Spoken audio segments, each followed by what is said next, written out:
Today we're going to be taking over Indiana for 10 years with the goal of having a better 10-year run than Alabama did from 2009 to 2018. But I got to be honest, what they were able to do was insane. I'm talking a record of 127-13, 77 guys drafted, 26 of which were in the first round, 2 Heisman trophies, and 5 national titles in 10 years. The good news is we're going to be doing this challenge as Signetti himself. The bad news is the entire national championship run we just went on doesn't count. So we're going to be starting right here at the transfer portal. Let's take a look at the class we were able to bring in. Okay, so the biggest guy I was able to bring in is obviously Josh Hoover. So in real life, Josh Hoover is going to be the quarterback for Indiana. And so I think this is a very good piece for us to bring in. Now, I could have brought in Ty Simpson, who was available in the portal, but I thought it'd be a lot more fun if we had the realistic Indiana quarterback for the upcoming year. Then I really focused on balancing and bringing in really good talent. You can just kind of see as we go with trying to build out for our future. So I did bring in a couple of kickers. You know, you got to have good kicking play whenever you're simming in college football 26. But I want you to take note of Tavian St. Clair. If you've done some sims, you know he becomes an absolute stud. And Brad Jackson down here at the bottom. They're 2 freshman quarterbacks. So I try to really balance out this class, bring in some guys for our future because we need 10 years of greatness, 5 national championships. That's going to be really difficult. And this might be foreshadowing the upcoming year because Josh Hoover's depth trait has been upgraded to star. So maybe the game thinks that Josh Hoover's going to be a star at Indiana. I'm definitely pushing Proppy right now. I'm not going to lie. Regardless, this is the team that we have moving into the next year, and it's really good. I think we're going to immediately move into a bounce back year, but remember, we have to win a national championship every other year, so there's no time for us to slow down, rebuild. We just got to reload. And I'm not going to ask anyone to transfer because, as you guys know at this point in the game's life cycle, the way that you can make your overall look way better than it is by asking guys to leave. I'm not going to do that, so whatever our overall is going to be what our overall is. And we're a 97 overall going into year number 1 with a 99 offense. I really tried to focus on getting the QB play and the line play to be the best that it possibly could be, but let's talk about how the gameplay is actually going to go. Okay, so the rules are simple. I can hop into 3 games, and you can see our schedule isn't the easiest here. I think I know what 3 games I'm going to be hopping into, and I can only play in the 4th quarter of those 3 games. That's the regular season. For the postseason, I can hop into the 4th quarter of any game, and if I can clutch up, I can clutch up. If I can't, I lose. And as far as recruiting goes, I'm sweating. You're gonna see me use all the cheese I possibly can because I don't know if this challenge is even possible. So I'm only going after 5 stars. I don't care about anything else. You know I'm sweating in a challenge if I only go after 5 stars for high school recruiting. So we beat the brakes off of the first 3 teams that we played, Colorado State, Stanford, and UConn, but now we have our first big matchup against Michigan. And recruiting is going insanely well. We are in first on all of these 5 stars. It's 12 to be exact. So as long as we just take care of business against Michigan and then we keep winning, we can really set ourselves up for success over the course of these 10 years. But here we go. It's 2nd and 20. We are up by 9. If we get a stop here and then get a score, this game should be all but over. Let's see what we can do. They still have Bryce Underwood. Sometimes he transfers, sometimes he doesn't. In this situation, he has not. I'm there. I'm not there. Oh, no. Oh, brother, it's going to be a long drive. Psych, they're going for it. Coach, everyone calm down. Everyone calm down. It's got to be a pass here. It's got to be a pass. I'm locked in. I'm locked in. Give me that. Intercepted. It would have been better for us if we didn't intercept it because it was 4th down. All good. Doesn't matter. We're going to run out this clock. But I mean, I'd be kind of scamming you if I didn't give you a look at the offense here. Here we go. Josh Hoover ready to take the snap. Let's see what we got. That safety's still there. He's got to hand that off. Well, that's a big gain. Let's see what we got here. Josh Hoover, game on the line. Does he have the ice? It's the Charlie Becker. He was the hero in the national title, and he's the hero here. Okay, I'm going to see if we can catch this Michigan defense slipping and take a shot to end the game here. I'm pumping him. I'm throwing it up. Why not let it fly? Ah! Joshy, that's on me. Not gonna lie. I'm hurting his Heisman hopes. That's my fault. I had to throw it up for the boys. Fellas, game on the line here. This time for real. Do you think they run it on 4th and 2? I'd run it personally. They do! What's he doing? This is Indiana, baby. You're not getting that past us. That should end the game. And that is exactly what would happen. Josh Hoover out to take the knee to beat undefeated Michigan on the road in the big house. If there is an organization that can have a better 10-year run than Alabama, I think that this is an indication that it has to be these Indiana Hoosiers, baby. And we get our first 5-star. It's Tony Lennon from Cleveland, Ohio. The fact we were able to steal him from Ohio State, if you look at the bottom right, is insane. So we have a huge decision to make. Nebraska's 6-0. USC is 3-3. We have to play against Ohio State. That is a must-play game. So here's our situation. While USC is only 3-3, and on paper, we're 10 overall points better than them, we have Handy on a visit, Tony Lennon, who's already signed, so that's okay, Sammy Shatley on a visit, Deion Kindred on a visit, and I realize I built that up, but that's all of them. And that's really critical because if we don't win this game, those visits aren't going to be able to sign those 3 dudes, and we'll probably lose those battles. So I don't know what to do, but I'm gonna trust my gut. We're at home. I'm gonna sim past it. Come on, baby.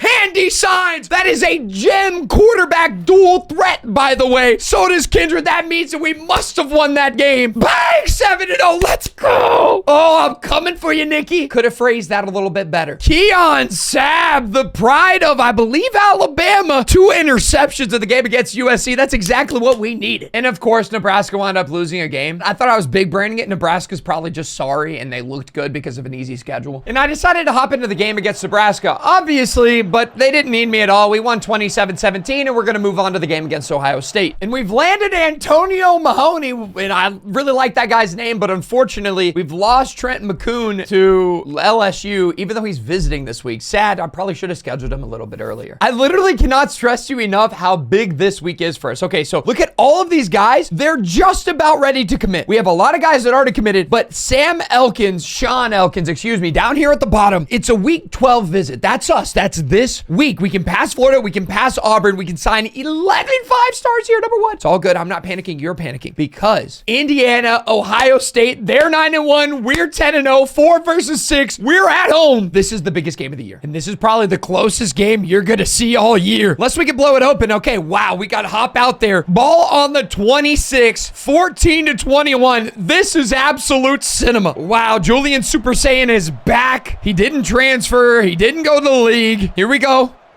Oh, we gotta wrap that up. He reestablished himself, referee. He ran out of bounds. Kwan Lacey. All right, all good. If we can hold them to a field goal here, it would feed families. Oh, I'm picking that up. Oh, that's me. That's my man's. That's not my man's. Ah! I'm getting in an athletic stance. I'm getting downhill. Come here. Hit him in the mouth. That's a big dive. I'm sniffing out a bubble, boys. This is a pick 6. Come on, Biard. I sniffed incorrectly. I'm there. Hit him in the mouth. No! Is there tight end Thanos? Just like that, we're all the way down to the 43. Josh Hoover's having an absolute masterclass. Get it out! Oh my gosh, the fact that we picked up the blitz there, got the ball out on the play action. I want 6 points here. Give me Dorian Fleming in the end zone. Can we get that? Oh, what a snag! Now, could this be Josh Hoover's Heisman moment? Making it our first Heisman? Get it? Get it? Get it? Ah, he's just not quite fast enough. All right, here we go. Give me that! Touchdown, Indiana! And we've already got him down to 3rd and 6 here. We're obviously going to guess past Julian Sand. Can he be the spoiler in Bloomington? He's going to take the shot deep. It's Jeremiah Smith. He can't hold on to it. That's what I'm talking about. They're in press man. It's over. It's over. On play action? Press man? On play action? Who do y'all think you're guarding out there?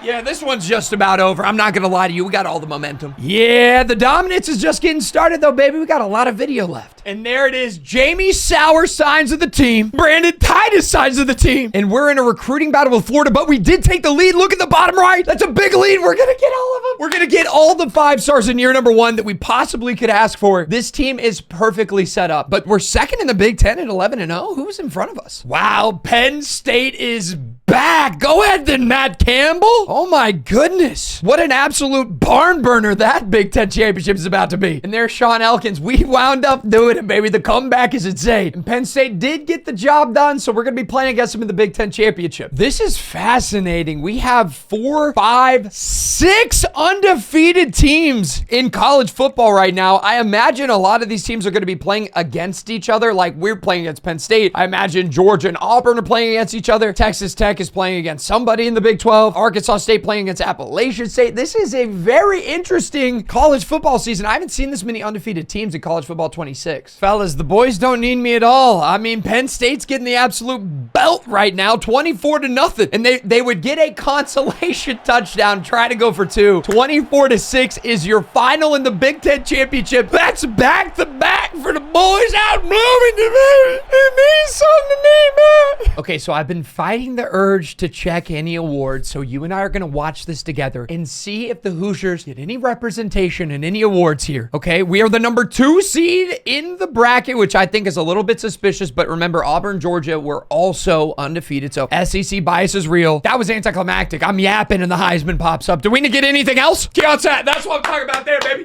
That's what I'm talking about, Keon. Absolutely.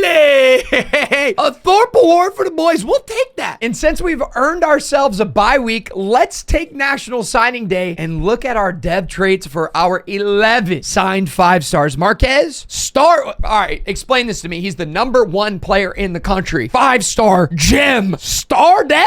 What did I do, EA? Keeping it pushing. Elite dev Antonio Mahoney. Star dev for Damon Tim. Another gem. 5-star. Star dev. Can we get Max Plays College Football on this? Max! Somebody tag Max. Explain it to me, because my tiny pea brain doesn't get it. Jamie Sauer, impact. 5-star gem QB, star dev. Star dev on the right tackle. Impact. This is why I only use the transfer portal most of the time. What's the point? Who am I about to take out my frustration on? Who is it? It's the Florida Gators. We stole a couple of their recruits, too. Let's take a look at the bracket. Oh, this is a very Indiana-friendly bracket. UCLA versus Penn State on the top side. Texas Tech, Georgia. I'm just happy we don't have to play them super early. Then we have Oregon, Auburn, and then we play Florida. So we're going to be playing the winner of Oregon and Auburn if we can take care of business against Florida. But remember, I can still only play in the 4th quarter of these games. And unfortunately, it looks like we're not going to even have to walk into this one because we're giving the Gators the belt. There it is, 24-3, GG. We'll see you in the semis. And after the big win against Florida, my GOAT, Charlie Becker, has broken the Indiana career receiving yards record. All right, Charlie, hopefully he sticks around for another year. I think he's only a junior right now. We both knew it was always going to be Georgia, but we've got Auburn in our way. They beat Oregon by 2 points after Oregon lost Dan Lanning. And UCLA is making the run on the top side of the bracket. They beat Penn State handedly, but can they beat Georgia? And Auburn's an 86 overall. I don't know how they made it here, but I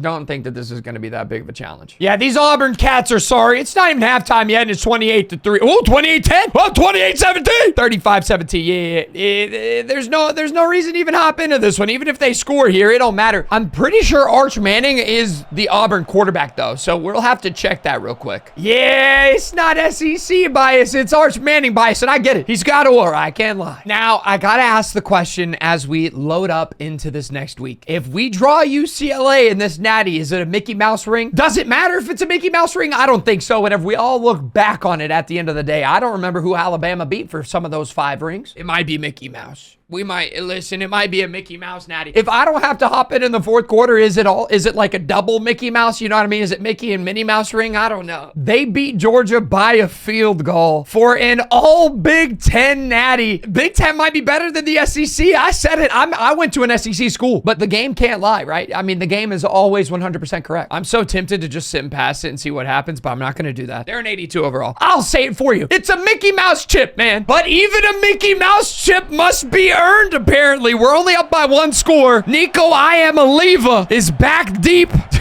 Is in the shotgun. I'm there. I'm on that. Oh, he just... Oh! Ball! Check down, Charlie. Was there ever a doubt? First down. The guys on our team to make a kick from here. But if we can make it easier... That should do it. I don't know if you've ever heard of Radicic, but he's pretty good at kicking the football. You might should have called timeouts already just to have a chance at this, but I guess you're not going to, so I'll hike it at 8 seconds, and I'll move the ball right into the center. 4, 3, 2, 1, timeout. Look. Light work, no reaction. Natty number 1 for the boys. Look, it's a Mickey Mouse natty, I get it. We beat UCLA. They were an 82 overall. We will never see UCLA in the playoffs ever again. It's only because they had Nico. Josh Hoover breaks the Big Ten single-season passing touchdowns record. Josh came in, he did what he needed to do, took the torch from Fernando and kept it pushing. Okay, so it says that we're at the end of the season recap, and it looks cool that we've won back-to-back natties, but obviously 2025 does not count. I do want to say, for the purpose of this video, this isn't where our season ends because we need to see who gets picked in the draft, and then we'll do an update each year to show you how we're doing against Alabama and how we're tracking it and how close we're getting so you can keep up with the challenge. And that's why players leaving is so important for us, because we really got to balance here. Like, these first round draft picks are worth their weight in gold because we have to get 26 first round draft picks in the next 10 years. So any guys that we can get that go in the first round, right now we have 2 projected. Maybe David Stone gets picked in the first round. I don't know, but we need to try to balance sending guys to the league with having the best team that we can so we can keep winning natties. And out of all of the guys that we wanted to bring back, we were only able to bring Caleb back here. It is so disappointing that all these other guys who had a medium chance of coming back said no. The coin flip failed us. Oh my goodness, we just had an absolutely insane draft class. 21 guys got drafted. I'm genuinely this excited. I mean, we were half of the 3rd round. Unfortunately, we didn't have more guys drafted in the 1st round. That's really going to be our problem. Let's take a look at us compared to Alabama after 1 year. So like I said, after 1 year, we have 16 wins. Alabama has 127. We have 0 losses. Alabama has 13. So we're making good pace, which puts our win percentage at 100% compared to 90.7 for them. So still on good pace there. And we had 21 draft picks versus their 77. So if we have that same result every year, we'll have 210 draft picks, but we only had 2 first round picks. So right now we're not on pace to catch them. And we do have 0 Heismans versus their 2, but we were able to get 1 national title versus their 5. So we are on pace there. So that's our update. We will continue to chase down Alabama and see if we can have a better 10-year run. But let's talk about recruiting for a second. We have 11 guys already signed up to the team. So we have 24 spots. So last time that we did the transfer portal, I tried to prioritize getting talent while also making sure I kept in mind getting younger guys that could develop. This time, I'm trying to bring in the absolute best talent that I can. Even though we've won back-to-back national titles, we're still a 3.5-star team, which kind of seems like a little bit of cheese to me, but that's okay. Brother, I haven't checked the top class yet, but it's safe to assume, bang, Indiana. Number 1 by, what is that, 27 points? Clemson, somebody got to catch up. Bang, there it is. Without asking anyone to transfer, we are officially a 99 overall across the board. Hopefully we can maintain this so we can surpass Alabama. That's always the hard part. Whenever our coordinators start getting plucked and we're no longer the hot team, can we maintain what we built here? I'm not going to lie, there are way better games that we should probably play just to make sure that we complete the challenge. But I really want to use Tavian St. Clair. I can't even lie to you. This guy has been dogging on me in all these rebuilds and all the stuff I do. Tavian St. Clair, he sticks around. He'll be like a 98 overall, still in college, bro. Go to the league. But now he's on our team. I want to play with him. I want to play so bad. I can't lie to you. But I kept it in my pants and we were able to sim 5 weeks into the future and we're 4-0 right now, which is great. But we do have Michigan this time in Bloomington. So I kind of want to get my revenge, but let's take a look at the schedule first. I say revenge like we didn't beat them, but we have Penn State, who's undefeated. USC's 2-2 again, bro. There's like 45 teams in the Big Ten, so we're going to have some stinky years where we probably don't need to really play any of the games. Although Illinois is undefeated, maybe they're cold. I don't know. Bro, Arch Manning, go to the league. Oh my goodness, bro. These cats got to move on. DJ Lagway's still here. Arch, Marcel, keep it pushing. Tired of playing y'all, man. Tavian's having an absolute master class, though. 66% completion percentage, 1250, 13 touchdowns, 0 interceptions. How's he doing it run? I mean, this 4 games, 35 carries, 150 yards and a touchdown, and he hasn't thrown a single interception. It might be Jover for at least 2 years. I don't think we lose again. And Michigan, bro, I'm trying to hop in with Big T St. C. Oh, they take the lead. Oh, shoot. Oh my gosh, I was sitting there talking mess. All of a sudden, Michigan's got the ball. 5 minutes, 37 seconds left. Bryce Underwood's still there. Oh my gosh, we got to lock in here. Okay, they're going to run it. Oh, it's a play action. That's my man. What? What in the animation was that? I'm literally right there holding wide to catch the ball. All right, this is the first time I've ever had Tavian St. Clair as my quarterback. Let's see how this goes here. See what everything is all about. Oh, okay. Give me 6 points. Give me 6 points. Give me 6 points! Boom! That's what I'm talking about, Samson. Give me QB blast. That's why we signed Tavian. Come on. Get in. Get in. That's a big body. Okay, and just like that, we've got him on 3rd and 12. So I'm going to show mid-blitz. I'm going to guess pass whenever I switch it to cover 3. Let's see what we got right here. Bryce Underwood by himself, 5 wide set. He's going to check it down, wrap up. That's such a good tackle. And Big Blue's going to punt it back in Bloomington. Wow, I can't believe that call. I would have went for it if it was me because this game might as well be over. When Tavian say C. Oh my gosh. It might not even need to get to Tavian. It's Ryan Niblett into the end zone. Touchdown, Indiana. Do you believe in miracles? It's a 15-point turnaround. Here we go. Game on the line. It's Stevens the second.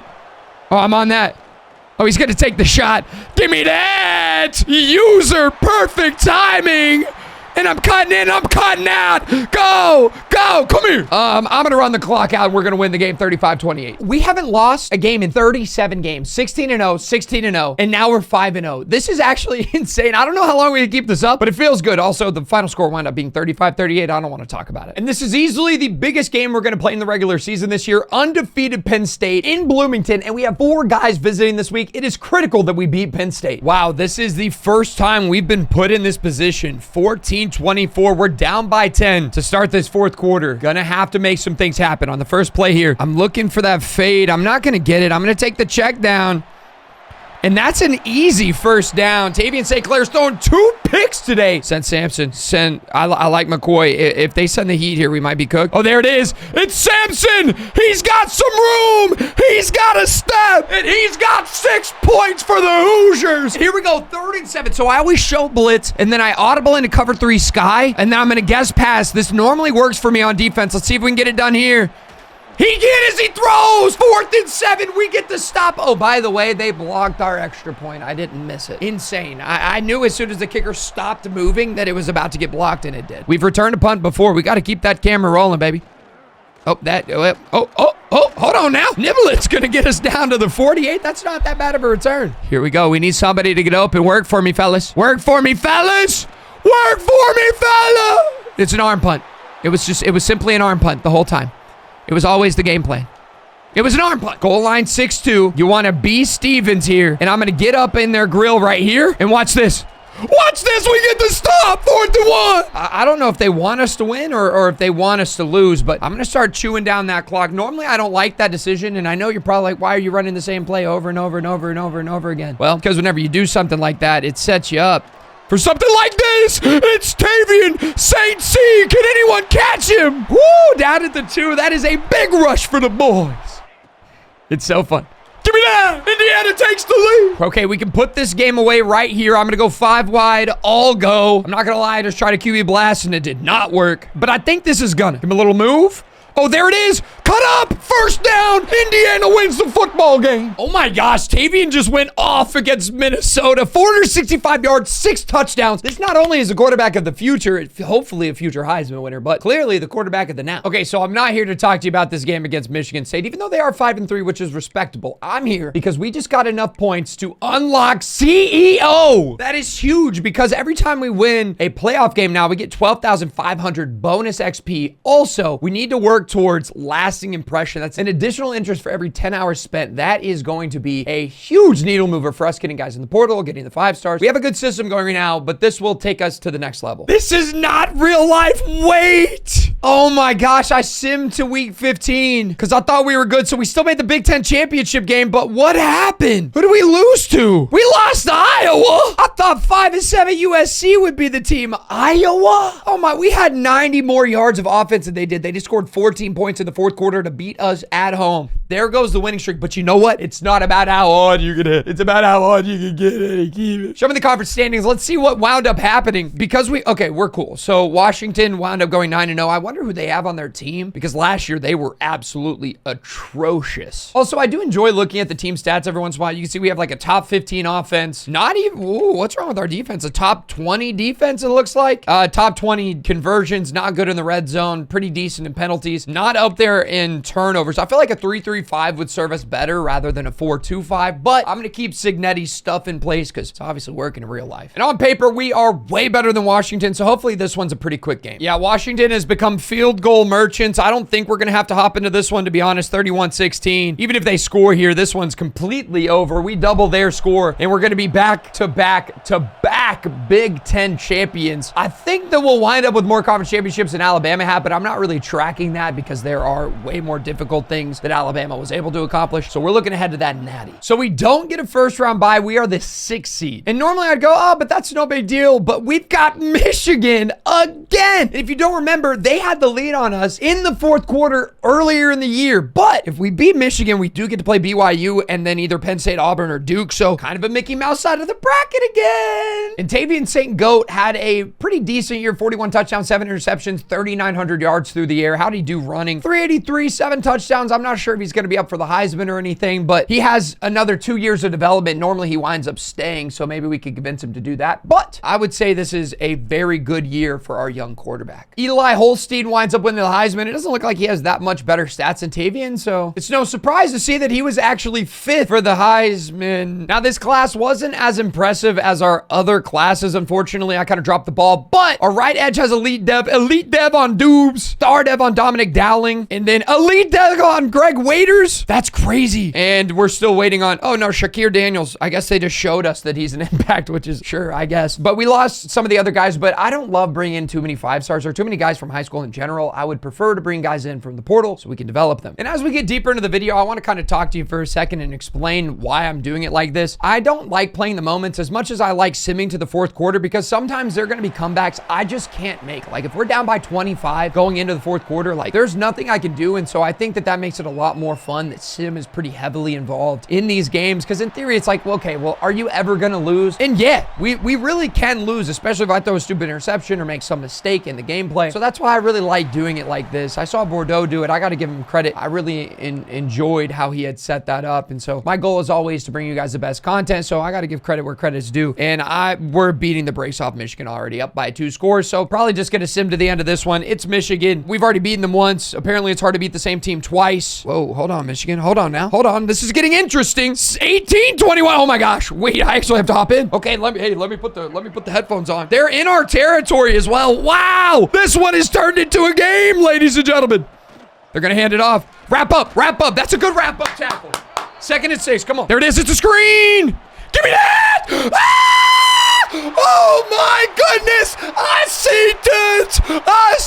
it, fellas. That should do it. Oh my goodness. But Michigan's not going down without a fight. Michigan, take it easy. 2nd and goal for them. They score here. This game gets a little bit interesting because they have all 3 timeouts still, but I would much prefer to just sit them down. They're going to check it down there. 3rd and goal. That's going to take them to the 2-minute timeout. Here we go. Guest pass for the first round of the playoffs.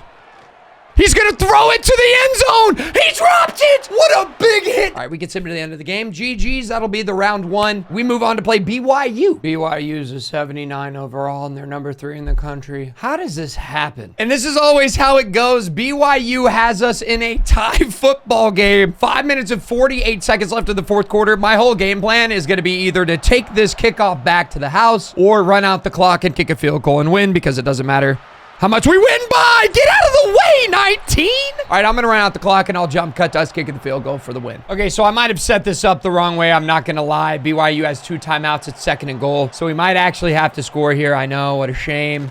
But it's Jordan Davison, so he's getting in. No big deal. We just need to get 1 stop, and if we don't, I'll score again. Stevens, you got to back up, big dog. You got to back up, big dog. What are they? What in tarnet? He got sacked again. Just because I can, right? Just because I can. You know what I mean? And if we can, we do. 2. Give me my points. That's a 10-point victory, BYU. Yo, Penn State back into the mix from the dead. What happened in this bracket? We got Clemson and Georgia on the top side, and then Penn State versus Indiana on the bottom. This is not going to be a Mickey Mouse. Undefeated Georgia up top. This is going to be cinema this year. And Penn State's got us in the blender again. Semifinals. Down by 12. We need a big return here, Niblet. Give me something. Wow, I messed that up. Oh my gosh. It's over. Traitors going deep. It's over. It's over. Bang! What is Penn State doing? We're going to Oriform into the end zone. What did they think we were doing? Hey, bro, they must have thought we were QB sneaking. This isn't real. This isn't real.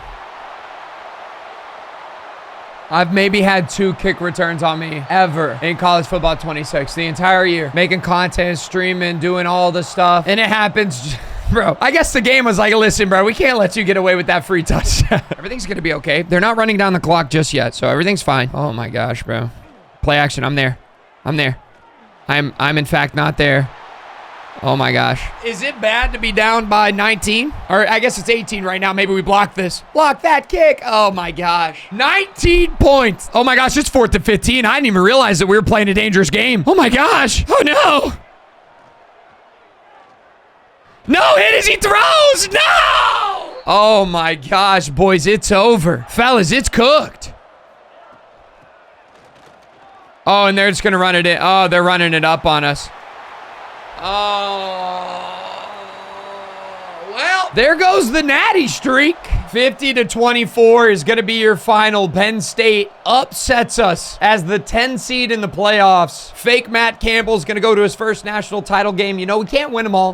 Hopefully we have a lot of guys get drafted and we retain some of our studs. That's a shame. That's my fault. If I don't let them return that kick, this is such a different game. Brother, I guess it was always Penn State 45-42 in the natty. Penn State gets the dub. Things just got a little bit weird because Jordan Davison is definitely going to the league. There's nothing that we can do about that. However, we might have just cooked ourselves. If you see, there are 4 quarterbacks that want to leave. So Handy, our 5-star, this is why I don't like signing 5-stars, bro. They just transfer anyways. Feels like a waste of time. But if Tavian St. Clair right now decides to go to the draft and get drafted 6th, not only do we lose a potential Heisman, but we also lose a first-round pick that would have gone towards the 26th that we need, 27 actually. So it does say high on this persuasion chance, but it doesn't guarantee it. Here we go. This is not real, bro. CJ, hey, CJ. I know that I didn't treat you. What? CJ's coming back. Bye. Brad, you can go. Fetu. Bye.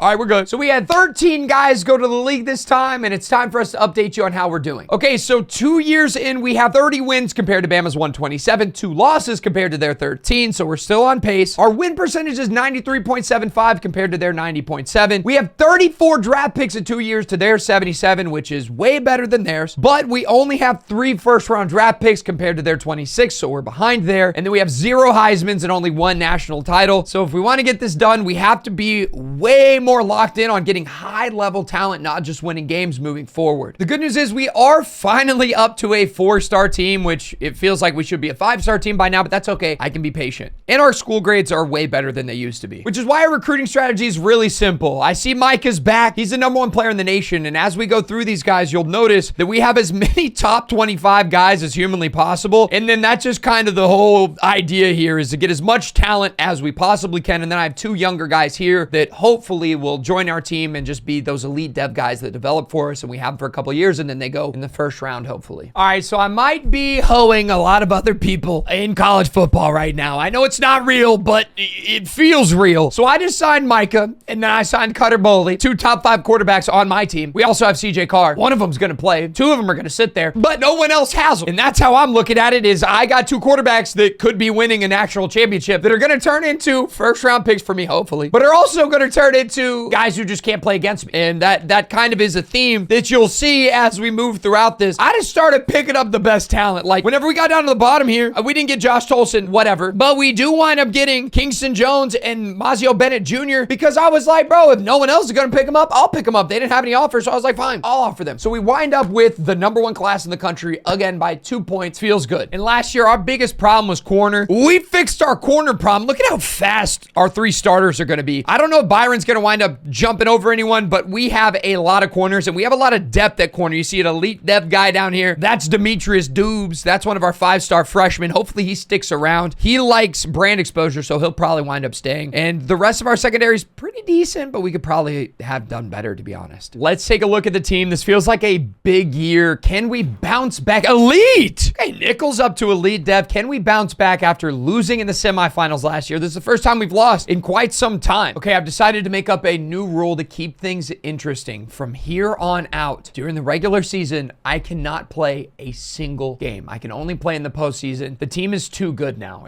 We basically would never lose. So to keep things pushing, I can only play in the postseason. And then eventually, I think around year 6, maybe 7, I'll only be able to play in the Natty. So let's see what happens here. And I wish I wouldn't have made that rule because Georgia is on our schedule. So that might be a loss up in the column. And this is the hardest schedule we've had all year, and I can't play any of the games. Oh, I guess we'll see how good I am at building out rosters. All right, here we go. Let's see what happens. We are at home, which is the good news. I don't know if we have to go there next year. Maybe this is like a one-off in the schedule. I don't know how the auto-generated schedule works. Let's see. 39-37. What an absolute barn burner. We had more yards than they did, but they converted better than we did on third down. Ryan Puglisi we played well. What? I don't understand. Darren had an absolute masterclass in week 1, and it looks like he didn't play as well here. I'm not sure how we lost this game, to be honest. We had more yards. Everyone played well. We didn't turn the ball over. I don't know what happened. Penn State has become an absolute juggernaut. They have not lost a game since they beat us in the semifinals. They won the Natty. Now they're 7-0, and we have to sim past this one. But first, let's see how we've done for the rest of the year. So you can see we've been blowing everyone out other than this game against UCLA, and in fairness, they were ranked, and we were at UCLA, so that's a really long flight. We have Penn State, who's the #1 team in the country, at Penn State. And then we have Oregon at home, who's the #2 team in the country. We're obviously #6, so hopefully we can go 1 for 1. I would take that. I can't do anything about it, so we just have to sim pass and see what happens.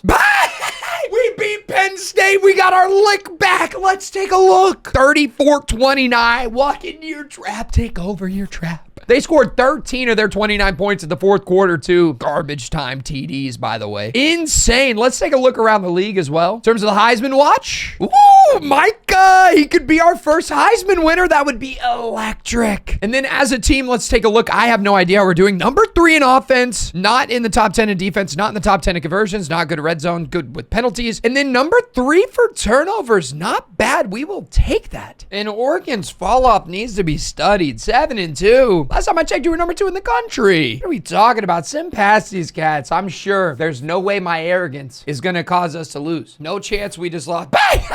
It was at home. Come on. We're going to go 11-1, I think. And there it is. We are 11-1. Let's go take a look at how the season went. Ooh, Penn State again. So we would continue our dominance. We beat Maryland 45-14. Oregon was a 1-score game. Wisconsin, we beat by 6. Mind you, Ryan Day went to Wisconsin after he got fired by Ohio State a while back. And then we beat the brakes off Purdue. That might have been a game that helped us farm a little bit of Heisman hope. Mike had 5 touchdowns, 380 yards. Did he run it well? Only for 16. But Darren also was up for the Heisman the last time that I checked. So this game against Penn State, I want you to keep that in mind. In the fourth quarter, I might hop in there and run up the score a little bit. Let's take a look at the Heisman. Yeah, we need this, Micah. Okay, let's see what Matt Ivory's been able to do. 2,000 yards, 18 touchdowns. That's tough. I'm not going to lie. Talon is in front of us with 16 touchdowns and 1,600 yards. We might be cooked, but Micah's got 4,200 yards, 47 touchdowns, 5 interceptions, and he's ran it for 279. I think in the fourth quarter, I can get in there and aura farm a little bit, try to run those touchdowns up to 50, and then try to run for like 2 touchdowns. I know that's a lot to ask for, but I think I could get this done. Okay, we had an early 14-0 lead, and all of a sudden, we're down 21-35. We've been here before. Maybe I can get some redemption. Let's try to get Mike into the end zone. Oh, there it is.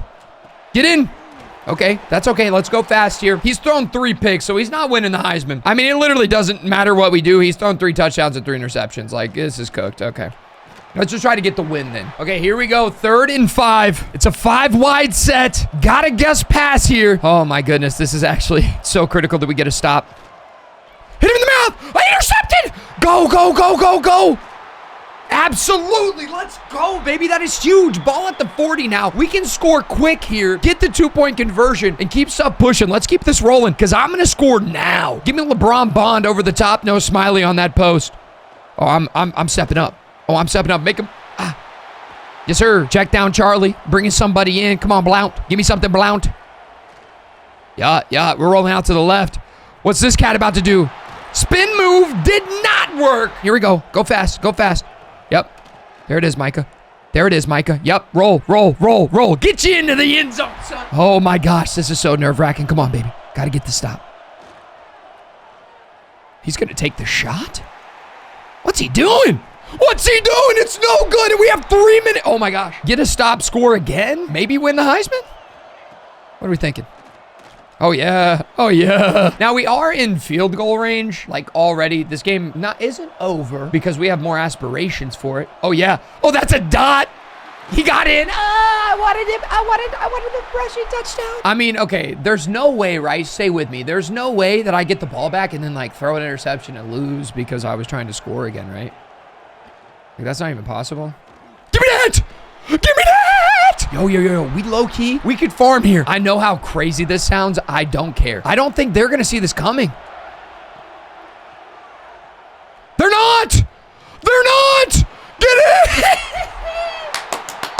Oh my gosh, we could win the Heisman. We could win the Heisman. We could win the Heisman. Clearly a passing situation here, fellas. What are we, what in the world? Give me that. Oh, yep. You got to intercept that. Give me that. Go.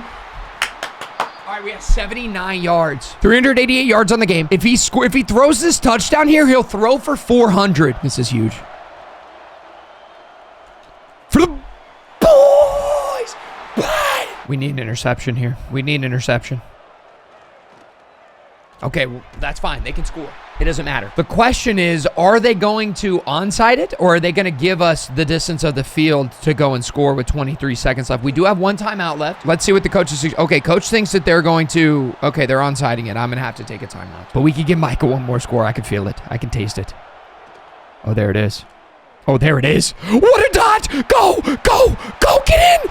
Look, if it was possible, that was it. If it was possible for us to win the Heisman, that's all we could do. I don't know how I stopped the recording. 61-42 is going to be your final. We beat Penn State, the #2 team in the country. Somehow they were #2 after we had already defeated them. Our only loss was to Georgia. But what I want you to look at is the Micah stat line. Okay, I did score 40 points in the fourth quarter. That's on me. They threw 2 interceptions. That's on them. Micah, when I came into the game, had 3 touchdowns, 3 interceptions. He ends the game with 450 yards, 8 touchdowns. He also ran it for 49 yards and a touchdown. That's 9 total touchdowns in this game. Will it be enough for him to win the Heisman? We are the #1 team in the country, so the 1 seed is huge, but the top side of the bracket's always harder than the bottom side. I don't know why, but it just is. Matt Avery wins your Heisman. I'm sick about it. Do we win any other awards? Micah wins the Johnny Unitas Golden Arm Award. He wins the Davey O'Brien. That's better, but I'm sick.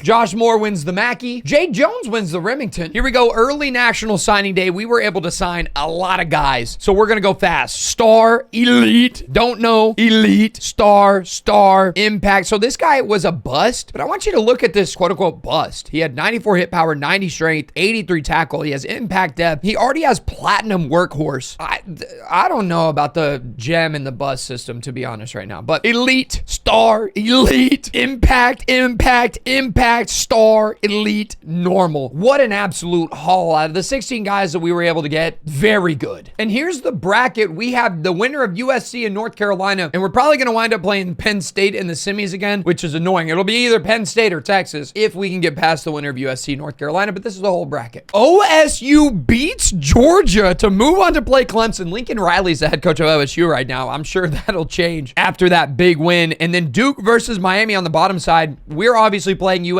I don't know who we're going to wind up playing the semis. This is looking to be a very friendly bracket after Georgia loses. Also, we were so close. And USC has given us a real run for our money. Remember, Micah transferred from USC, so a little bit of a grudge match here. It's 3rd and 6. Time is running down. We're down by 3 points, which is crazy. And we're going to get sacked. Okay, I'm going to send Moore over the top. No Smiley. See if we can't get him open. Oh, wow. The slant works for us. And it's McMillan all the way down to the 14. I'm going to do one more play. We have all 3 timeouts, right? So I'm going to do one more play with the clock running down. And then I will turn off 2 clock and we'll hopefully end this game like right around 10 seconds whenever we score. Yep. Okay, we're going to hold on to that one. 2nd and 5. Going to take chew clock off. And now we're going to go tight spot. I like this 5-wide set whenever you really just want to like spread out the field and throw the rock like you know you're going to be throwing the ball. Hold on to that one for me. 3rd and 1. 28 seconds left. No big deal. Just staying solid here. I might want to audible into a QB blast. That's exactly what I'm going to do. And I'm going to call the play with 15 seconds left. Remember, we can always just kick a field goal. So we're just playing with house money. And we're going to get it in the end zone. Micah against his old team calls game. And we do have a little bit left to go, but I'm sure we'll just jump cut to the win. And there it is, ladies and gentlemen. They couldn't get it done, obviously. 20-16. We're going to advance to the semifinals, probably to play Penn State for the 3rd time this year. But it's Texas that is going to take down the defending national champions. We're going to have to get through them. Oklahoma State beat Clemson as well. Could it be that we have to take down OSU for the national championship? Is it another Mickey Mouse trophy for the boys? But we're low-key running Texas right now. It's 33-14 in the 4th quarter. We don't need to hop into this one. This one's all but over. So back to the Natty we go, and the only thing I can think about is whether or not we're going to get to play Oklahoma State in the Natty. Oh, it would feel so good. I don't care who we play against as long as we get those trophies. Show me OSU. It was always OSU. Free Natty. Hey, free Natty. I'm not complaining. Let's see what I bet they're 76. Hey, bro, you can say a lot of stuff about me, but you can't say that I have a life and friends. You know what I mean? I'm just on the game. You know what I'm saying? Brother, let's take a look at that roster. Oh, my gosh. Marvin Asher went to OSU. He's playing up to a 97 overall. Marv, if you don't go to the league, big bro, you can take your talents to Bloomington. We take you. But the rest of the team is absolute pills. Well, I understand how they got here now. They have a stud quarterback, and that really matters in this game. Now, let's watch this one together because I always enjoy doing that. It's one thing to sim and then jump it and be like, look here, but it's a whole other thing to watch us absolutely dismantle a Big 12 team that has Lincoln Riley as their coach and used to be one of our rivals whenever I was a kid. Okay, wait a second now. Let's go slowly, play by play. Oklahoma State. Ooh, that's a big pickup, Surge. Can OSU tie the game here? 2nd and 8, 3rd and 6. Let me go out there and absolutely hornswoggle these cats. All right, we're going to guess pass. It's Asher, none other than him. I'm thinking that he's going to throw a bubble here. Imagine. Am I sniffing a bubble? He got sacked? What happened? Quentin Clark gets there. They're going to kick the football. I'm going to try to ice him. I'm going to take the timeout. I don't know if with 4 minutes left in the game that it's even possible to ice someone there, but I think Baldwin Jr. is about to block this. I'm sniffing a block. I sniffed wrong, and he drills that right down the pipe. Unfortunately for them, they just gave me the football back, so I'm going to run out this clock. I'm not going to lie to you. And speaking of all good things coming to an end, it's 2nd and goal. We are currently up by 4. I don't want to get into the end zone just yet. 3rd and goal now at the 1. It's gonna be a QB sneak. We're gonna run down that clock even more. Micah's only 5'10" and a $190 sopping wet. So gonna try to run it down, and then we'll get into the end zone with probably about 20 seconds left unless he scores right there, which he did. But it doesn't matter because it's a 2-score game. So our time with Micah is officially coming to an end, and that is just sad. Downright sad. But you know what's not sad? Our 2nd national championship of the 10 years in only year number 3. Baby, that's what I'm talking about. Coach Signetti's aura farming yet again. What's new though? You know what I'm saying? And for him, it's 3 in 4 years. I know this sounds absolutely insane, but stay with me. Micah's gonna go on to the league. I love that for him. Notice that CJ Carr is only a junior though, and it looks like CJ's got A+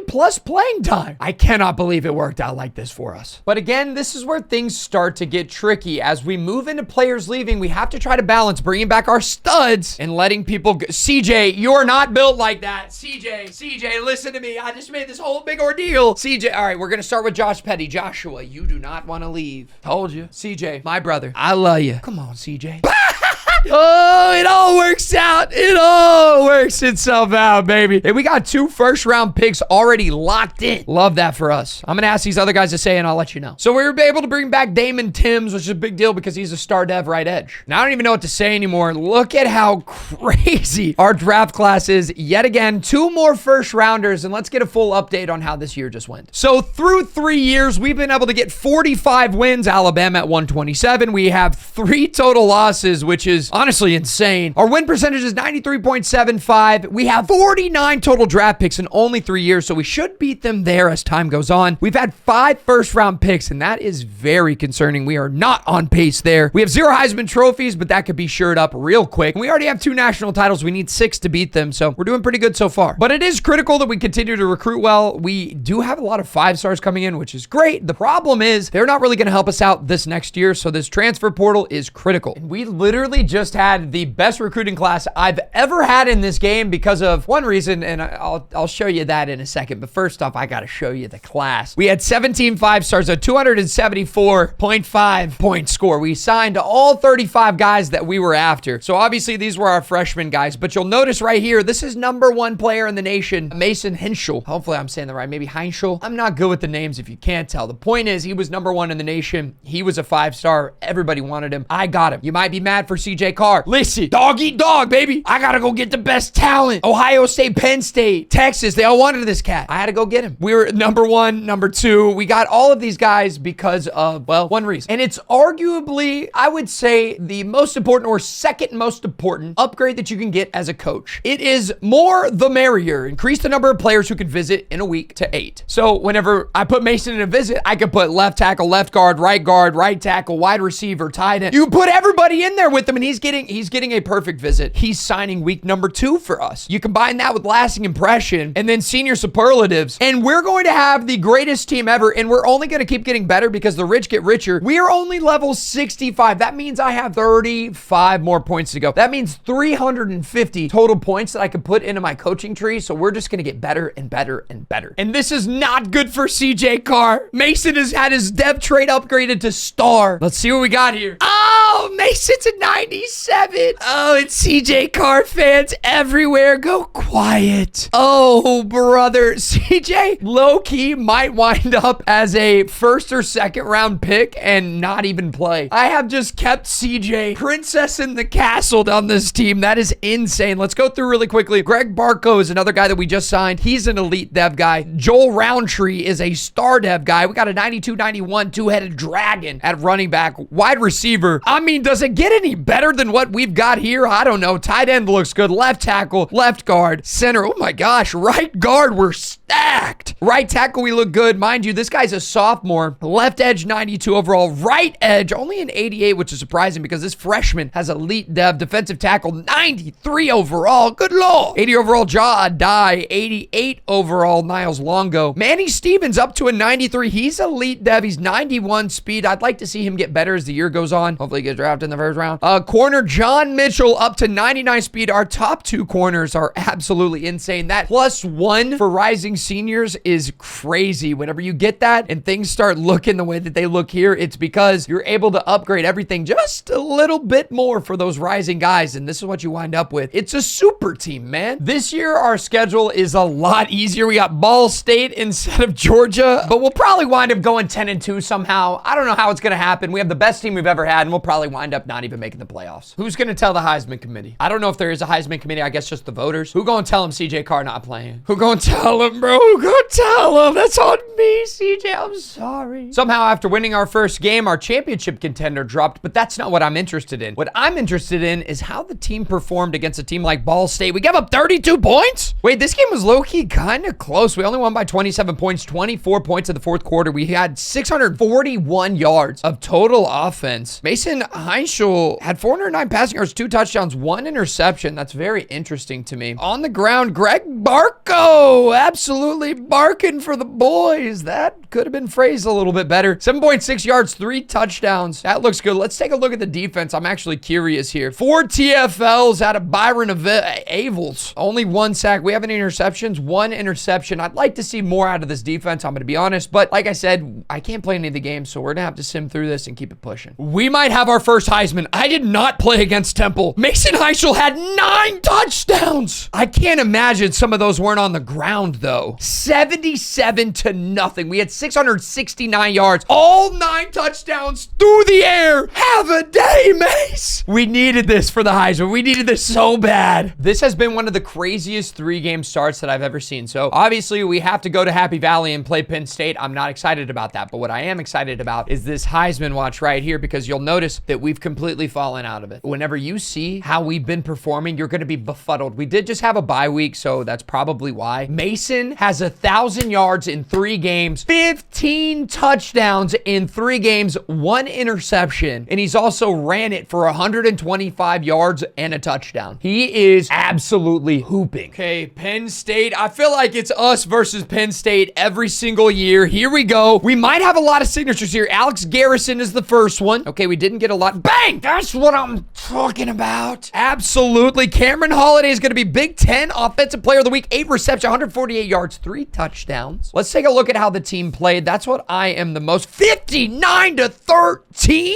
Oh, baby. That's what I'm talking about. Mason, an absolute masterclass. 5 touchdowns, 1 interception. Oh my goodness. This Indiana team is so fun. I'm not going to lie. I don't know how good we can make them, but I can't stop playing. Bro, we have built a powerhouse. I finished up recruiting, got everyone on visits, got everyone their hard sells, and then I sent them to week 15, and we are 12-0. Mind you, we had some difficult games. Number 2 USC at 11-1. Interesting. Gotta wonder what's going on in the top 25. What's good with the SEC? No undefeated teams? Wow, number 1, number 2, and number 3 are all from the Big Ten, and we say SEC bias is real. Ole Miss is 11-1, first in the SEC. Georgia 10-2. Interesting how we had that 1 week, or year number 2, where there were like 6 teams that were undefeated. It feels like a bell curve is happening almost, where everyone is kind of starting to beat everyone. Maybe we're stealing all of the talent and we're just that much better. There's only one way to find out. Let's start off with team stats and take a look at how we've done. Number 1 offense in the country through 12 games played. Absolutely. Number 3 defense. USC with the number 2. Number 2 in conversions. Number 2 in red zone efficiency. Penalties, I guess we didn't do very well. And then we weren't there for turnovers, but number 1 offense, number 3 defense. That typically is a recipe for success, I would imagine. Let's take a look at the rosters, see how they have developed. Absolutely. Mason Heischel all the way up to a 97. I guess he was already a 97. What I'm curious about is whether or not CJ Carr will get his skill points 2 higher. He needs 2 more skill points to get his accuracy just 1 more notch, and then he would for sure go in the first round of the draft. I might start playing him in garbage time whenever I can hop into these games low-key just to get him up to where he could get drafted in the first round. Is that cheese? I don't know. But I want to now look at season stats. I'm going to refrain from looking at the awards because, oh my gosh. Mason Heischel, 4,000 yards, 56 touchdowns, 4 interceptions. He's also ran it for 322 yards and 6 touchdowns. Somebody give this cat the Heisman, man. Greg Barco, 1,600 yards, 18 touchdowns. Receiving, we have 2 1,000-yard receivers. It's insane what this team's been able to do. Let's take a look at the TFLs here. 16, 10 sacks. How many interceptions for our top guy? 2 guys with 4. Micah Strickland is always a good guy to pick up. This team is insane. Let's go and take a look at who we've been able to sign, though. Oh my gosh, we've gotten everybody. We got them all. Wow. Okay, we are in second on John Moultrie. Oh man, I guess I kind of slow played John here. I didn't realize that he didn't have his stuff taken care of. I'll do that real quick. And then what about here? Okay, we are locked in with Manny Shabazz in a battle, but it looks like we've won the battle. If you're the top team and it's glitched out sitting there, you've won. So that's great. Now there's only one thing left to do, and that's to go win another Big Ten championship, this time against USC. And I wanted to hop into this one, but we've already taken a very solid lead, 27-7. It's absolute belt in the Big Ten championship. This is insane. So I guess we'll hop into our first game in the playoffs with this team. 47-7, good. You have to hope that Mason got what he needed out of this.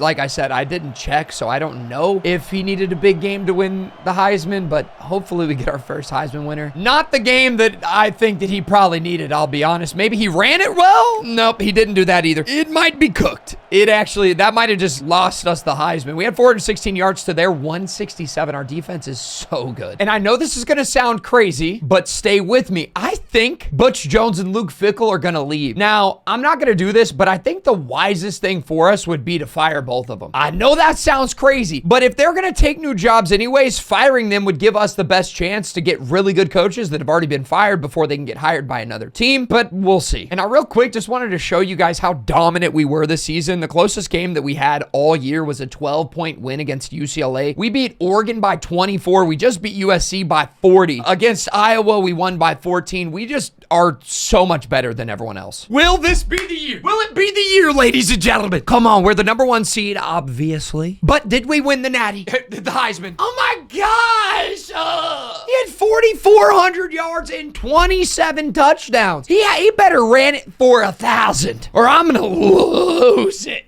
How close were we? Oh my gosh. Oh my gosh. No. Back-to-back second places. All right, he did low-key run it for 1,000 and he didn't throw a single interception. He had 969 yards on the ground and he threw it for 4. All right, he deserved it. I'm not gonna lie, he had more passing yards. We did have 59 passing touchdowns, but like, I don't know. He did it at Eastern Michigan, bro. Bro's in the MAC. And now it's time to do our yearly. We signed a lot of 5 stars. What's their dev trait run? Star, normal, elite, don't know, elite, star, elite. All right, we lost John Moultrie and he's elite. That's sad. Star, elite. Oh my gosh, elite. Star, impact. Oh my gosh.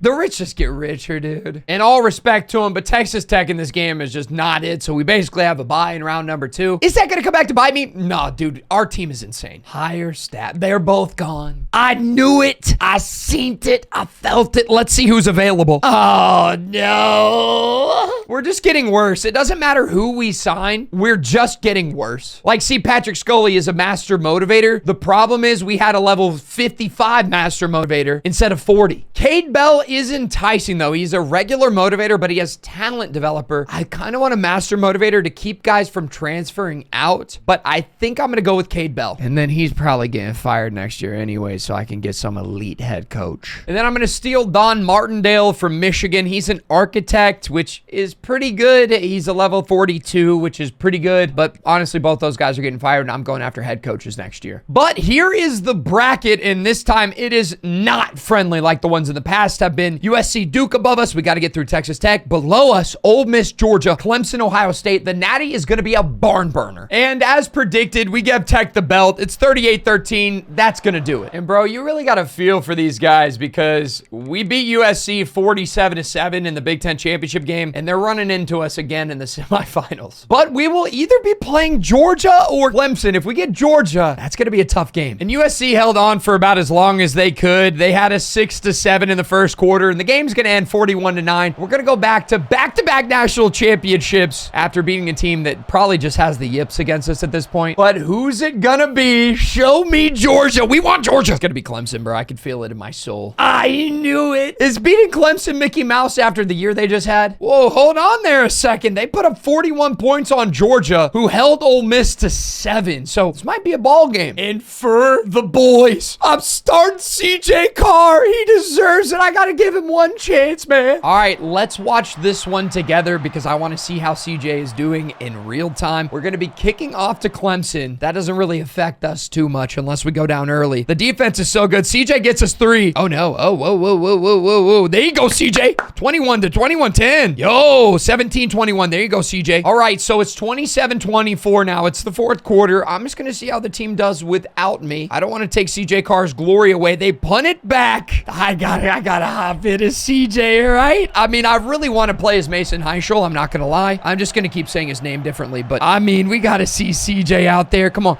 make a move.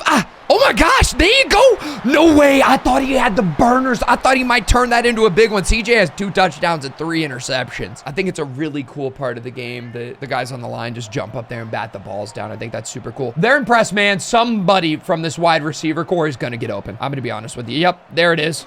There it is. He's got a step. He's got some room. And he's got the first down to the 5-yard line. Mason comes in. All of a sudden, we've moved 53 yards in 3 plays. Okay, here we go. Let's score here. Let's just get in. Yep.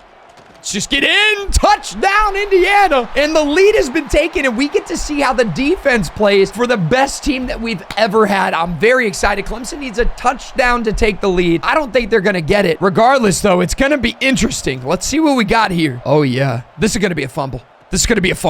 Come here. Whenever the guy with the neck roll gets a hold of your guy while he's in the middle of an animation, it's never a good sign. Micah Strickland will be the user. 2nd and 9. No way. It's got to be a delayed handoff. It's a sack. Oh my goodness. Do you believe in miracles? I don't think so, Clemson. This is what play are they running? They just got safety. All right, I'm going to take one more shot to the end zone because I think it's fun. And they're impressed, man. They need to be punished for it. Bang! all the way down to the 14. Mason is so fun. Give me Holiday over the middle. Oh, there he is. It's Holiday.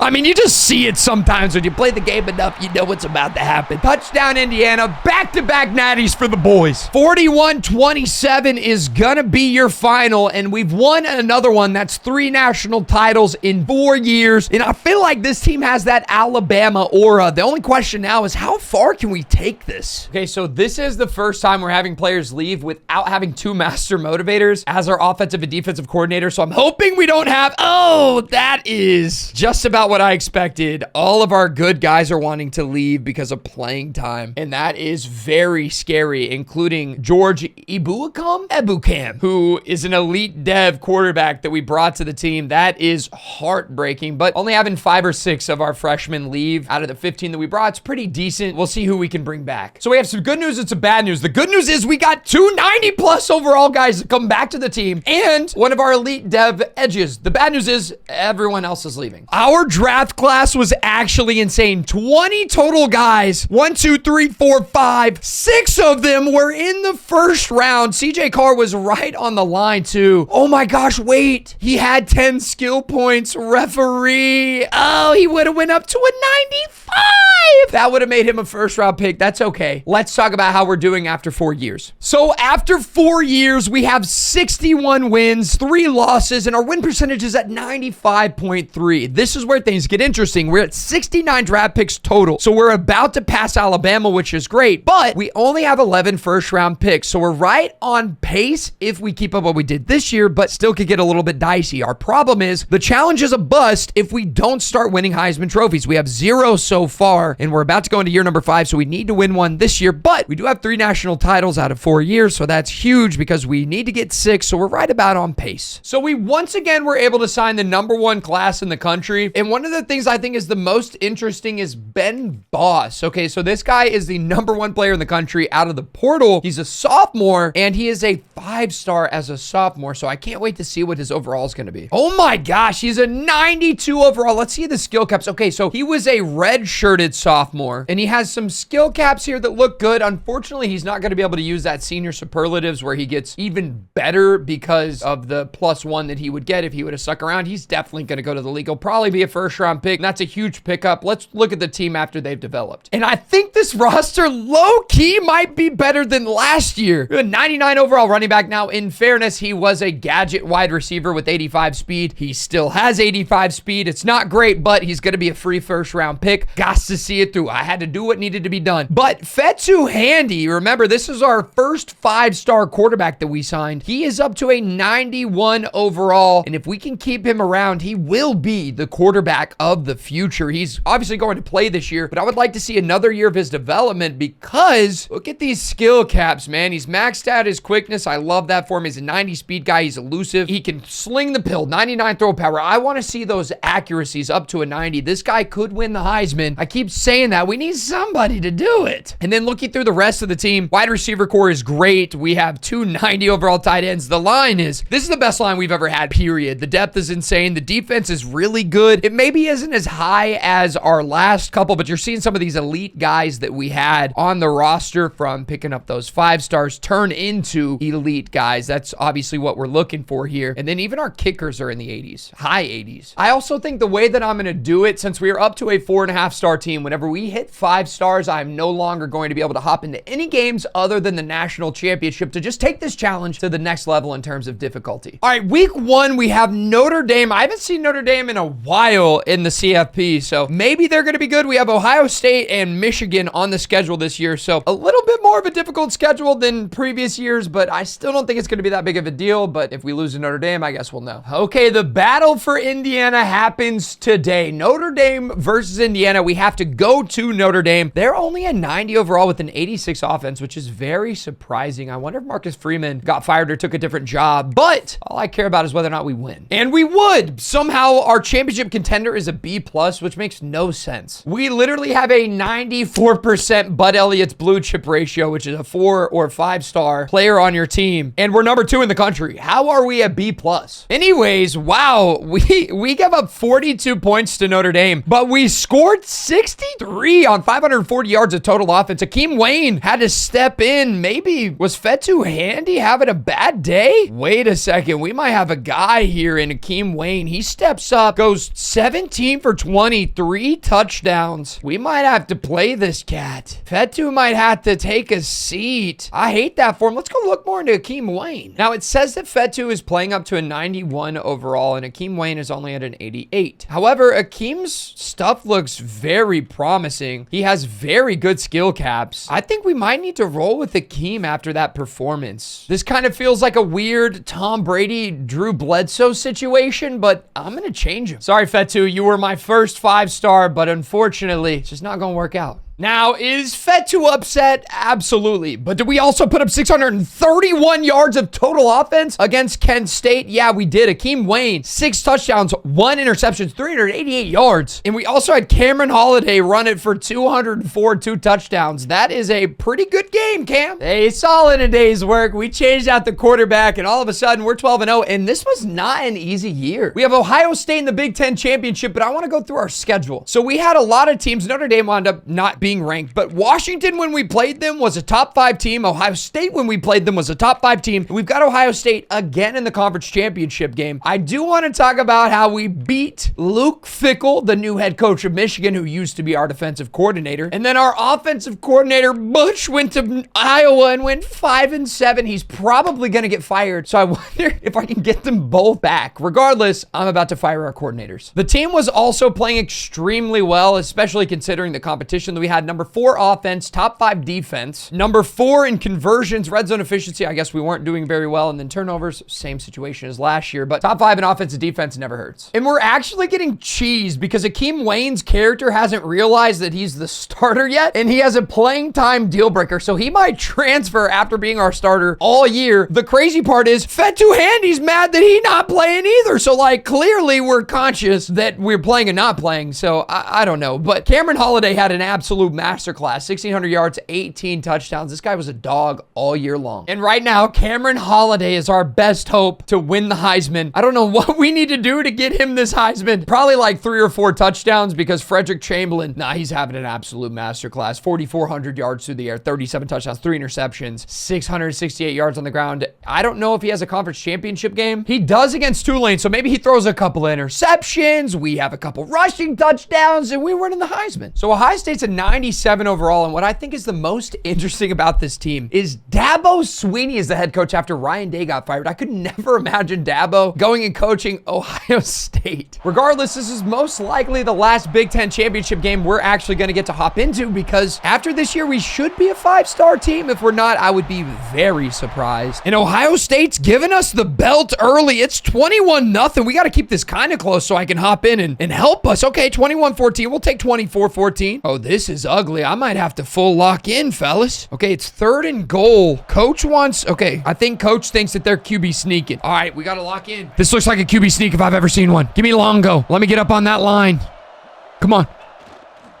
No, they're going to give it to him? Bro. But there was no way. We're going to lose 38-14 to Dabo Swinney in the Ohio State Buckeyes. Absolutely very unfortunate. However, one bad game does not define a season. We've lost before. That's our first Big Ten championship game that we've lost. Hopefully they still put us in the playoffs. Who knows, bro? They might just drop us out entirely. No, I'm sure we'll probably be like 5 or 6, and we just got to bounce back here. And the dude from North Texas didn't win it, but it's Maurice Nwosu who wins the Heisman, a wide receiver from Georgia. Speak of the devil, we got North Texas in the first round. This is what I'm the most excited for. I want to see what coaches we can bring to town. Level 47 is the highest guy that we have. John Boudreaux, he's a talent dev. That is exactly what I was looking for.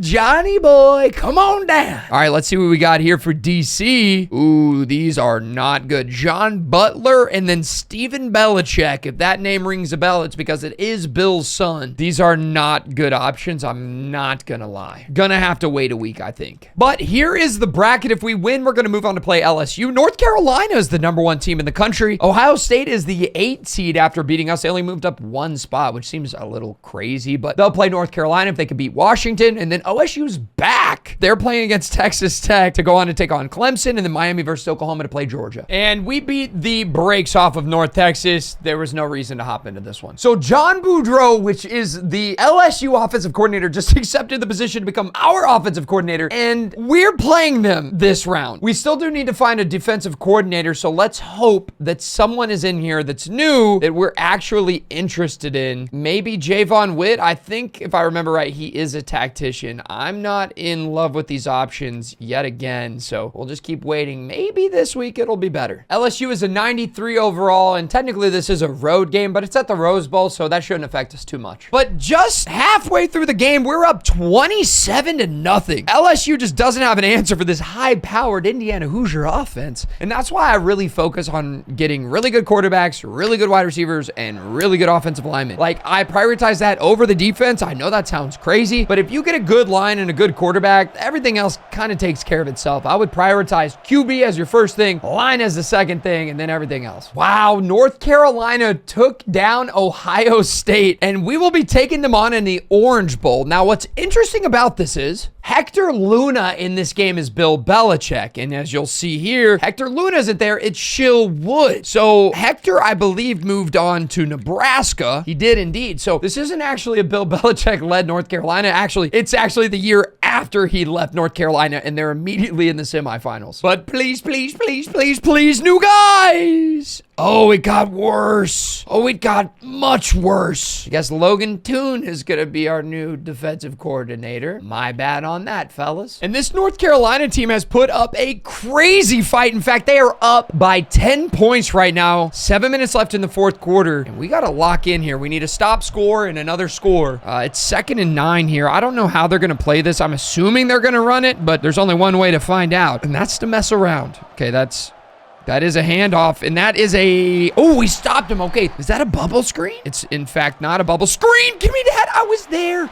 That's got to be pass interference, Coach. Coach, it's got to be pass interference. I was trying to get downhill. The guy running the route got in my way. Okay, but we've been able to drive almost immediately down to the 3-yard line right now. We're kind of aura farming for no reason. I'm going to go QB blast here. We've got him in this 5-wide set. They aren't aware of what we're able to do. They do kind of have a loaded box, but I'm going to do it anyways. Get in. All right, we just need another stop. Okay, we got him on a 3rd and inches here. It looks like it's a QB sneak.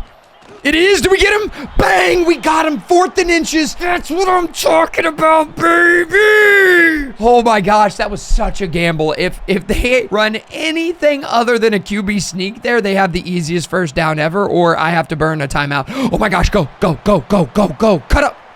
That's what I'm talking about. I want to win the game too, so I'm not going to kick a field goal. We could kick a quick field goal, but I want to score here. Let's go. Oh my gosh, we got him. Wide open! He holds on to it! I hate whenever you get that animation where they jump up in the air for no reason, but he holds on to it. I guess it's different whenever you have 90 overall wide receivers. Is it another QB blast for a touchdown here? Ball at the 4. This is a fast drive. The box isn't loaded. We've got the hole, and we get a weird animation. Now we need to go fast and get a playoff as quickly as we can, or else this time's going to continue to tick down. Here we go. I think we've got A. Do we have him? We don't. We drop it. Now, it isn't critical that we score as fast as we can. Now, mind you, it is 3rd and goal, so we do have to score. There it is. There it is. Come on. Bang! That's what I'm talking about, baby. I love cover 6. I feel like they always do a good job of blocking or of covering in their zones. I'm going to be Longo. Let's see what we got here. I should have guessed pass. I didn't. Oh, my gosh. He's going to take the shot. Intercept that. What? Oh, my gosh. What? You can't take a knee, Coach. You can't lose. We're Indiana. In 5 years, we've won 3 national titles. That keeps us on pace. We just have to keep this up. But, man, things just got a lot more interesting. We have 0 Heisman, only 3 natties. We're going to get the draft picks. I don't know about the first-round draft picks. This was a loss we couldn't afford to have. And Georgia would get their very own Mickey Mouse natty, beating North Carolina in the final 52-24. Now, this is a big turning point. We're going into year number 6. So who we retain this year is going to make a huge difference, especially these younger guys. Oh my gosh! You can't all leave. All good. I got to regain. We have 8 pitches. I'm going to try to get it done. Bro, both of our starters are leaving because of playing time. I've cooked myself by playing Akeem Wayne. Are we good, Akeem? Oh my gosh, Akeem, you have to understand. Oh my gosh, they both left. They both left. I'm going to go crazy. I'm going to ask everyone with Elite Dev to come back. They're saying no. What about you, Kyrie? You have Star Dev. All right. Why even recruit? Gordon Dietrich stays. Thanks, man. This is the one thing that I wish that they would fix. Like, I get that it's somewhat, and I say somewhat very loosely, I get that it's somewhat realistic, but like, I'm going to get comments like, why are you only recruiting from the portal? Why waste my time? I brought 15, 16 freshmen in. 1, 2, 3, 4, 5, 6, 7, 8, 9 of them are leaving. Why waste my time? We just had 17 more guys get drafted, and look at how many of them were in the first round. 1, 2, 3, 4, 5, 6, 7 guys. So let's check it and see how we've done after 5 years. So after just 5 years, we have 75 wins compared to Alabama's 127, 5 losses to their 13. Our win percentage is 93.75, and that's critical because we're playing more games than Alabama played back in the day. We do have 86 draft picks, so that's the first thing that we have accomplished. And now we have 18 first-round draft picks, so we're finally on pace to beat their first rounds. If everything stays the same, we should have 36 guys, still at 0 Heisman, and 3 national titles. So only 3 more, and we will beat them there. And I'm finally going to invest into Program Builder. Program Builder is so good. The thing I really want is this. I want cream of the crop for our offensive and defensive coordinators, but it's really a big deal for this best advice gift, or not gift of gab, but these pipeline boost, the upgrade the pipelines, all of that stuff is incredible. And John Boudreaux has a huge talent developer list here for us. We do need him to get the running back and the linebacker boosts, but all the guys that we have that are getting drafted are going to make our guys way better now. And you might be surprised how far this will go to have a motivator as one of your coordinators. Whenever he has all 3 of these tiers up, it will help us a ton to develop our players. We also signed 14 more 5-stars, so let's quickly go through their dev traits. We have Star, Elite,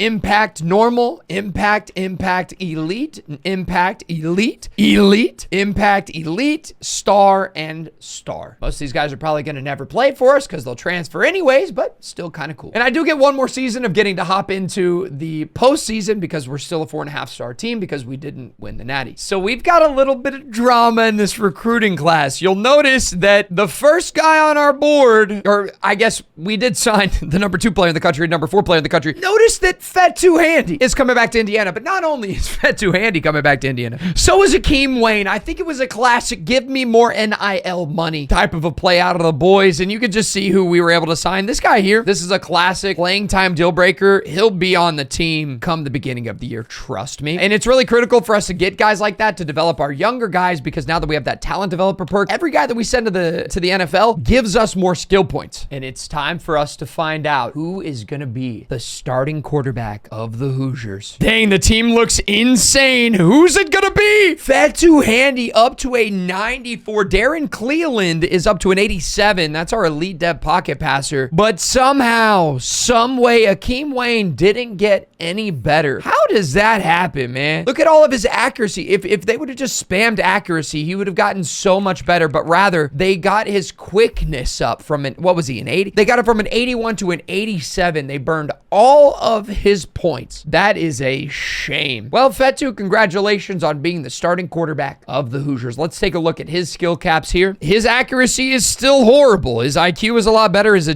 elusiveness is up a good amount as well, but his accuracy, especially his deep throw accuracy, is bad. I'm going to briefly go through all the positions. 91 at running back's our starter. We have a lot of great wide receivers, a stud tackle or tight end, but I want to take a look at this line. Our line just keeps getting better and better. I don't understand how they're able to do it. The defense is incredible. All of the guys that we sign that are 5-stars wind up being defenders, and you can see they turn into studs and they don't transfer, thank God. Even our kicker and punter are incredible. And our schedule this year is absolutely ridiculous. We have Georgia, Notre Dame, Oregon, keep going down, Wisconsin, Penn State's not ranked. They probably will be. Good news is our team's insane. Number 1 Georgia versus number 4 Indiana. Luckily, this is at home. I'm going to give a prediction of 55-22 Georgia. Come on, we're about to beat the brakes on these cats. 2-0, baby. What was the score? 50. Show me 55-22.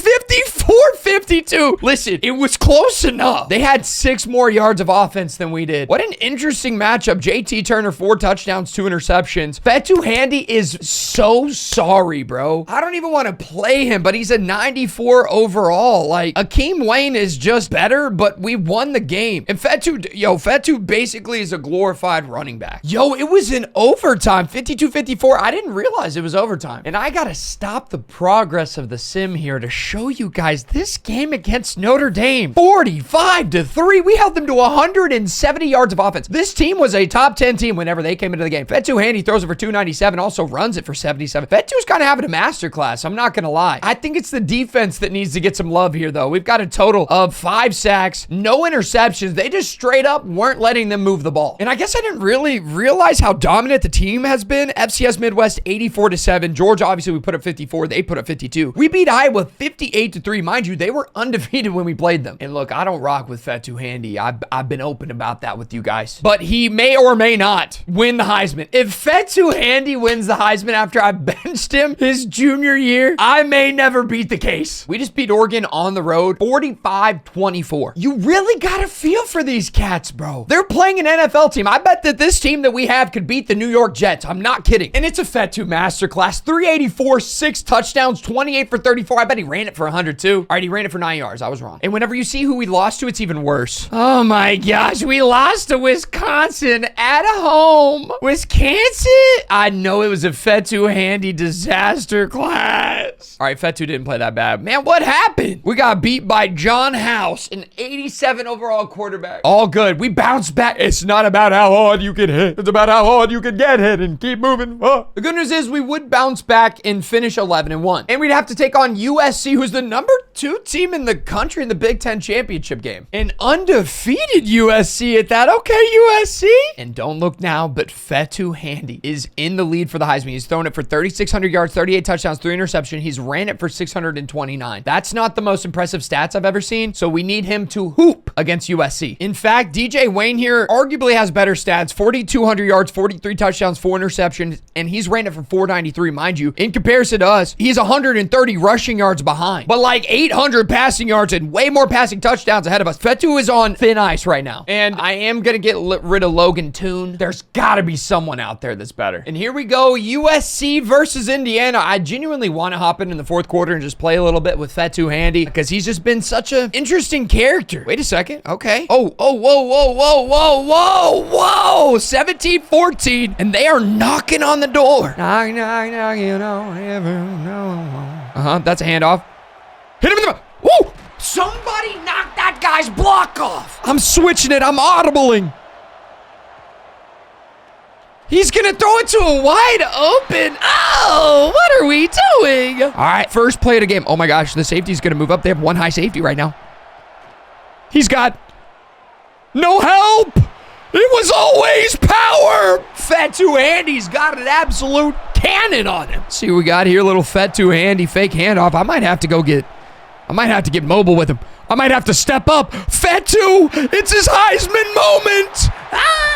And that was all that we needed. We'd take care of business, 27-21, and move on to the playoffs. This, again, is probably the last time we're going to get to play in anything other than the national championship, so it was an absolute pleasure. Big Ten championship. This can't be happening. How did we lose the Heisman? He had his Heisman moment, everything he grittied on USC. How in the world? Oh my gosh. Johnny Unitas golden. Bro, if we lose this challenge because we didn't get 2 Heismans, I'm blaming the fake character Fetu Handy. He's got blonde hair and a beard. It's basically me. In other news, I've taken quite a weird approach to recruiting. We're losing a lot of our guys to the transfer portal, so I decided instead of not recruiting 5 stars, I got 18 of them, and you'll notice 1, 2, 3, 4 of them are quarterbacks. Somebody gonna stay and be my quarterback, and one of y'all gotta be an elite dev. Let's go through all of them. We got normal, impact, star, elite, star, impact, star. This guy didn't even sign with us. Get out. Normal, star, elite, elite, impact, normal, star, elite, elite, elite for Enrique John. It was our fourth quarterback on the board, is our elite dev guy. He's 6'3", 213 pounds, and he's a dual threat guy. And an impact as our final signature. We have absolutely atrocious options again. I should have just stuck with our guy. Oh my goodness. Well, isn't this fitting? For the first time in 6 years, we get to actually play Alabama, the team that we are trying to be greater than. Now, this is more like it. I waited 1 week, and we have Jason Perry, who's a strategist, which I'm not privy to. Dante Wright pulls up. Master Motivator Dante Wright, which I am interested in. And then Tim Banks, who's a level 46 architect. I think I'm going to go after Master Motivator Dante Wright. And here is our playoff bracket. I believe Alabama beat Oklahoma. That would have been fun to play against my old team. Georgia versus Oklahoma State is an interesting one. And we're going to play the winner of Texas Tech Clemson. And currently, Fetu Handy is doing his best job to hand Alabama a national championship, bro. What are we doing? We're down 27. We need to stop. We're not getting it's 34-0. Oh my gosh. We gotta change Fetu Handy's name to Fetu Fumble, bro. What are we talking about? Can I come back from a 34-point lead? I'm literally gonna lock in and try to win this game, and I'll check in if I can get it close to like one score. Okay, I've been able to get it to 34-14. I don't know if I can keep this up, but we're doing pretty decent on time. My main strategy is to try to, obviously I'm using nickel double mug, but my main strategy is to try to get the best field position possible. So kick the ball as deep as I can, stop them as quickly as possible, and then try to have them punt it to me at the 50 and then score as fast as I can. Okay, with 3 minutes and 59 seconds to go, I was able to get out of bounds. I think we should be able to score right here, and then we're one more stop away, and we have that 2-minute timeout. Yep, there he goes. No, that's a red pass. We can't afford a red pass. Anyways, if we can score and they get a stop before the 2-minute timeout without having to use timeouts, then we can win this game because we can score again and then use our 3 timeouts knowing that they're going to run it. But on 4th and goal, we have to score literally right this second. We have to score now. This is... Yes, let's go. Come on, baby. Oh, but this one's way closer. Do we get him? Oh my gosh, we got him! 4th and 1! All right, after I rage quit, we lost 40-21. Good riddance with Fetu. I literally cannot wait for him to leave and go anywhere but Bloomington, Indiana. Fetu, get out of here. You didn't win me a Heisman. It's just disappointment after disappointment after it's like a son that I didn't ask for. But Alabama would go on to win the Natty, so I feel a little bit less bad about that, but it is a little bit annoying, I'm not gonna lie. Now, I do want to talk about Dante Wright, who is a master motivator. The reason why this is a big deal is you could see at tier 2, running backs are less likely to transfer. Offensive linemen less likely to transfer. Having these guys that are less likely to transfer is a huge deal whenever you're signing as many 5-stars as we are. I also wouldn't recommend this for you, but for the sake of this challenge, I did get to earn 25% more XP for all completed goals because our offensive coordinator and defensive coordinator will also get more XP, and the better they are, the better we're going to be. And we just had 23 guys get picked up, which is nuts considering we had like 70 guys on our roster. So all of these guys just left, and I want to show you something that's absolute chef's kiss.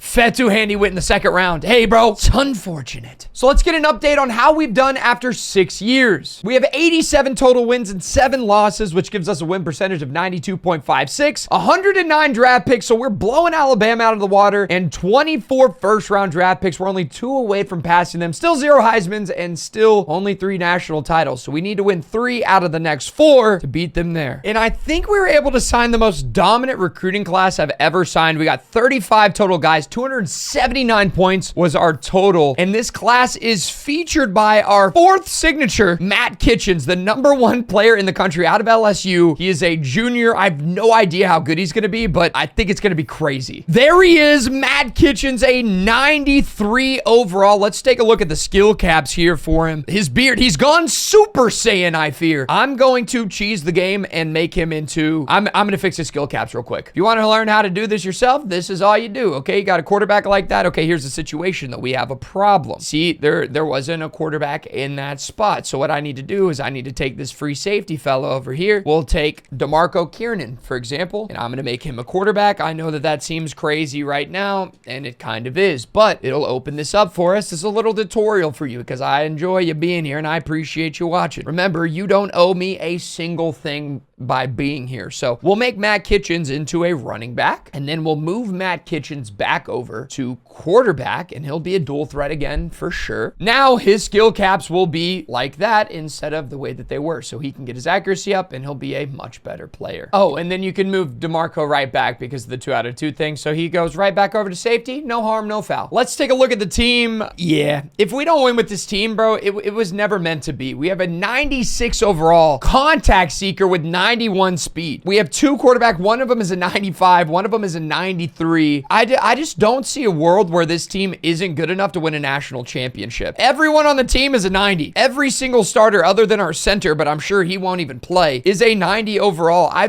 don't know if I've ever seen a team this good other than our weak side linebacker, but we run a 4-2-5 anyway, so he not playing. Our corners are fantastic. Our safeties are fantastic. Even our kicker is a 90. Show me a natty. Come on. This team is dominant. 66-17, then 66-7, and then we just beat this Michigan team was pretty highly ranked. I think they were like 15th or something. 55-22. We beat them so bad. In fact, we had 53 more yards of offense than they did and had 33 more points than them. I don't know what we did better, but we are extremely dominant. And I thought Matt Kitchens was our best player, but it's proving to be Glenn Cherador. He had 6 touchdowns on the ground as a contact seeker. Mind you, he has 91 speed, so it's not like he's a slow contact seeker. He also had a catch for 11 yards. But as you can see, the most dominant team I've ever seen actually lost a game. But we get an opportunity to get our lick back against them. I didn't know that was going to happen. I didn't know they were going to pop up in the Big Ten championship game. Take a look at this. So USC beat us bad. 35-13. The reason why, Glenn Cherador, who has been our saving grace, had a horrible game. Well, why did he have such a bad game? Simply put, Darren Cleveland had to go into the game, which is not good for us because Matt Kitchens got sacked once. He gets hurt. He goes out. Then we become super one-dimensional because we get behind, and the rest is history. But an important note, that Michigan team that we beat by 33 is now the number 4 team in the country, so that wasn't a fluke. And look at these season stats. I don't know if I've seen anything like this before. Matt Kitchens, 37 touchdowns, 1 interception, 3,400 yards. Wait till you see these rushing stats, though. Oh my goodness.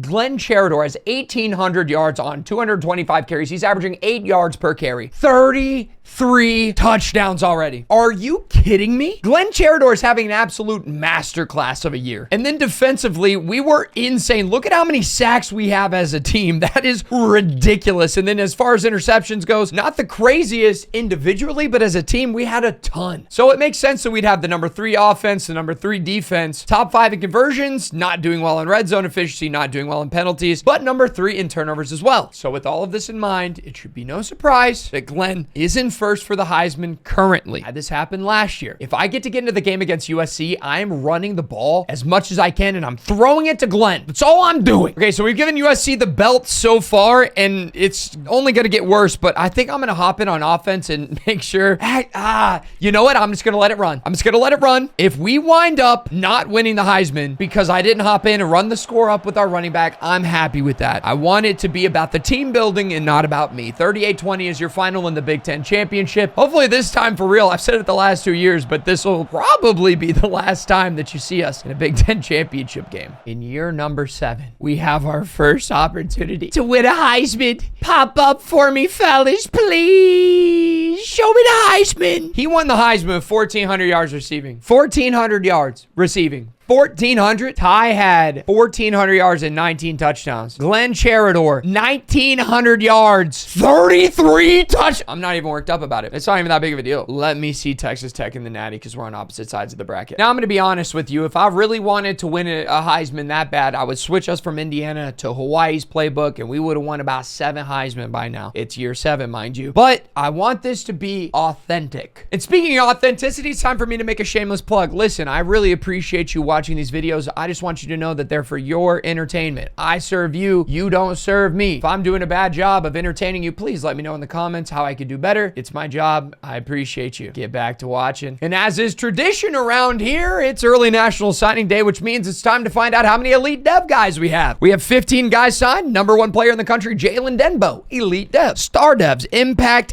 star, elite. Question mark on Archer Keenan. Star, normal, star, impact, normal, elite. And when I saw BYU pop up on my page, it's not that I thought that the BYU is not good. I'm sure BYU is going to be great in 2032. This feels like a Mickey Mouse bracket to me. Mind you, we beat Michigan by 33 when we played them in the regular season. And they're about to do Texas Tech wildly dirty. The top side of the bracket, it's basically us versus Alabama on the bottom side. What is this bracket at this point? In fact, I'm so confident. I'm not even going to join the game against BYU. I'm just going to sim right past it. Bang! What do you think we beat them? 90-0? Verbo Fiesta Bowl champions, show me 90-0. Alabama, you lost to OSU. Listen, we already have 3 national titles. This is going to be our 4th, and every single one of them has been a Mickey Mouse title. Oh my gosh, bro. Oh my gosh. We're playing Oklahoma State, and then we either play Duke, who's going to be an 80 overall, or a team that we beat by 30 earlier in the year. These cats are an 84 overall and in the national semifinal. That makes sense. Bro, I tell you what, we got to go check who their coach is, because it's got to be Jesus or one of the apostles at this point. How is OSU consistent? It's Lincoln Riley still. Lincoln, take your talent somewhere else, brother. You can leave. 7-minute quarters, mind you. It's not even 15-minute quarters. If it was 15-minute quarters, I would go about 100-0. Give me 52-6. Indiana. We're already on. They have 5 points. It's 28-5 right now. 35-5. 42-5. This is ridiculous. I didn't even know you could get 5 points. 49-5. I was close. It's going to be 49-12 your final. Wow. That was a very close semifinal game, if I do say so myself. So we beat OSU 49-12, absolutely. But now we need to figure out, are we going to play trash or garbage in the national championship game? Nope, that's Matt Kitchens. It's trash. Trash beat garbage. Wow, trash beat garbage by 11 points. That's a pretty big margin. And you know what? Just because I like Glenn that much, I'm going to turn on 15-minute quarters. If I do have to hop into the fourth quarter, I'll only hop in with 7 minutes left in the fourth quarter. I just want this to be the licking the Indiana boys deserve to give these Michigan Wolverines for all the years Michigan was giving Indiana lickings. Ooh, this one's going to feel so good. Show me Indiana 70-28. Give me 70, Indiana. Bang, 7-3. 10-7. Well, hold on now, Michigan. Hold on now, killer. 14-17. 24. Okay, Michigan. 21-24. 27-21. Whoa, 28-27. Now it's time to go to the jump to next play-by-play. Don't let me get in the game with 7 minutes left, Michigan. You better take that lead. They punted it back to us from the 40-yard line. That's not going to win you a natty. I tell you what, 5-yard penalty. If they give them a safety, I'm going to crash out. 2nd and 9, 3rd and 2, 4th and 4. We got to punt it back to Michigan. That's a big punt from James Quasha down to the 39. 2nd and 8, 3rd and 11 from the 38. 3rd and 6 on a penalty. 4th and 6. They can't cheat their way to a natty. They've tried before, and it did work. And then Jim Harbaugh went to the Chargers. 3rd and 2. Uh-oh, it's almost 7 minutes, Michigan. Oh, no. It's 7, Michigan. Give Glenn Cherador the ball or give me death. Get in there, Glenny boy. He's walking into the end zone, and we're going to be lifting up our 4th national championship for sure. All right, here we go. 3rd and 4. Game on the line because I was trolling. We have to get in our real set. It's nickel double mug. Cover 3. Can we get the stop that we need? Give me that. What? He's dropped. Hey, bro, you got to control that through the ground, big dog. Oh, my gosh. You got to control that through the ground, big dog. What's he doing? What's he doing? Hey, that's my fault. Listen, it's Michigan. What are they doing? They're running the football. They got 3 yards to go. They are, in fact, not running the football. Can I chase this guy down? I'm tapping A. I'm tapping A. We got him. It doesn't matter. All of that. Listen, all that for nothing. Now we're going to jump cut to me taking a knee. Here we go. It's the QB kneel jump cut. It might be 35-33. I know that isn't the amount of time that I said was going to be there, or I know that that isn't the score that was there earlier, but it's the score that's there now. I don't know why they don't just run it down with 2 minutes left. Like they suggest taking the knee, and then if you just handle the clock appropriately like that, you get the natty. Bye! Hey! Absolutely. Hey, GG's, coach. Absolutely. Yes, absolutely. Thank you, coach. Yes. That's number 4. We didn't win the Heisman, but we did clutch up and get the natty. And since we've already gotten the number of draft picks that we need, I'm going to go with best advice here, and let's run it back. So now only our first rounders are going to want to leave, but hopefully our 3rd and 7th rounders will stay with us. And our defensive coordinator's master motivator has gone everywhere but wide receiver, and unfortunately, wide receiver is like probably the biggest amount of signings that we get, but having the quarterbacks less likely to transfer, I wonder if we're going to have all 4 of those guys from last year stick with the team. I genuinely haven't gotten this deep into a rebuild with a good team. I've had bad teams go this far and then you get them good, but I haven't ran it up like this, even in a personal rebuild, so I'm very curious how many guys are still going to leave. Wow, that is a lot of dudes. All right, we're leaving anyways, I fear. All right. Okay, that's the whole team. Okay, I guess I'll ask him to come back and see what they say. Okay, so we were able to get Max Flemister to come back, and that was the only guy. Luckily, he's an 87 overall. That's incredible. And then all of our freshmen are leaving. So out of all the guys that we signed last year, 1, 2, 3, 4, 5, 6, 7, 8, 9. 9 out of our 18 guys. So literally half of our freshmen left. And after 5 first-round picks, we officially beat Alabama in everything that has to do with the draft. Let's get a full update. So after 7 years, we have 102 wins and 8 losses, which gives us a win percentage of 92.7, 132 draft picks, and 29 first-round draft picks, so we can put a check mark next to that. Still 0 Heisman trophies and 4 national titles. So we have 3 more years to get 2 more natties. To pass them, we need 6. And I guess we need to win the Heisman every year, or at least tie them. And we need to not lose. You know, our win percentage is still 2% better than them, but we can't blow it now. So once again, we were able to land 33 guys, 14 of which were 5 stars. And this time in the portal, I did a lot better of a job of trying to spread out the positions that we needed. We were still able to get a bunch of guys in the top 10 or top 25, as you can see. But then I started looking for more guys in different positions to try to round out our team. Unfortunately, David Hill was going to be a backup for us, and he decided to go to Ohio State. So we'll get to beat him down this year. So the team, once again, is absolutely insane. Darren Cleland, remember, this is a guy that we recruited. He came back. He's only a 97 overall, which I think is a little bit peculiar, seeing as he has 99 throw power. Like, let me paint the picture for you here with Darren Cleland, right? He has 99 throw power. He has almost all 90 accuracies. His IQ is at a 91 with awareness. His elusiveness, he has 95 agility, 89 change of direction, 91 speed, 91 acceleration. He's only a 97. Goodness gracious, son. The bar is so high. So here I am thinking that we got an absolute no, right, in Darren Cleland. He is the 4th best in terms of overall in the nation. Where are they finding these cats at, bro? This guy's a sophomore. Oh my goodness. So we'd wind up 11-1 somehow. I don't know who we lost to be honest with you. I simmed the last like 4 games of the year. Probably Iowa. It was USC, and they gave us the belt. That is not good for our Heisman chances. We had a Heisman candidate. I don't know if he's going to be on the board anymore. It was obviously our quarterback. He's not. If we don't get one this year, we have to get back-to-back next year, or we aren't going to have better statistics than Alabama in every category. I think that counts as a fail, but it'll ultimately come down to what you think. I just realized we didn't even make the Big Ten championship game. It's the first time we haven't made the championship game. They got us at 2nd because, oh my gosh. Oh my gosh. Nebraska lost to USC in the Big Ten championship game. So we're the 5 seed, and that actually is super clutch for us for 2 reasons. Oh my gosh, we're playing Florida State. Never mind. Temple is the 11 seed. That was going to be one of our reasons, is we were going to get to play Temple. The other reason is my active perk, the big game bonus. We get 12,500 bonus XP for playoff wins, and that upgrades our coordinators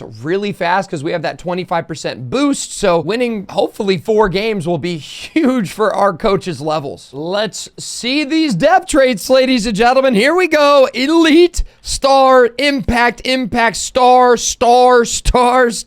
elite, impact, star, elite, impact. That's the most elites we've gotten by far. And then star to finish us off with Stevie Clinton. Dang, Florida State's only an 85 overall. I thought they'd be like a 94. It might as well just be OSU. And it's snowing in Bloomington. I have not seen this in this game, and I have 2,000 hours. That's crazy. And we're losing to a, whoa. We're losing to a Florida team in the snow. What is happening here? They're not supposed to be able to play in the snow. They're supposed to be soft and gentle. 35-30. I can hop in at 7 minutes. There we go. 6:57. I got to hop in and win the game for us here. Luckily, we're only down by 5. This is very doable for me. Unluckily, we're down by 5 at home. What are we doing? Did he hold on to that? he did. All right, 3rd and 7. I want it all. Show me Doyle up the seam. We're rolling. We're rumbling. We're bumbling. Do you see him? Like I see him turn. Get into the end zone. That's a big body play. And here we go. We're going to man up because we have an insanely good secondary. 5 wide set for Florida State. 3rd and 8, basically for the game here.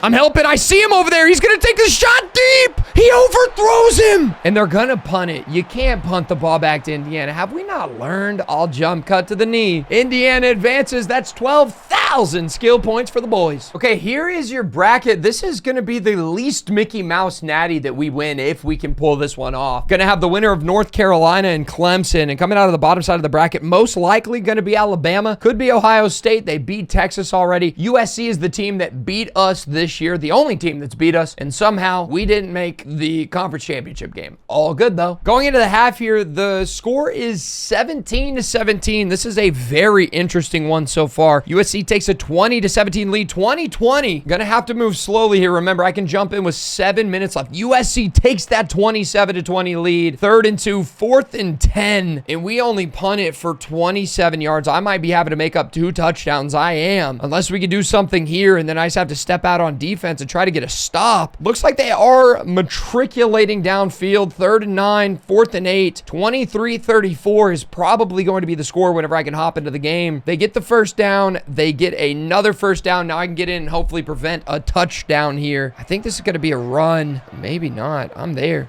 Give me that!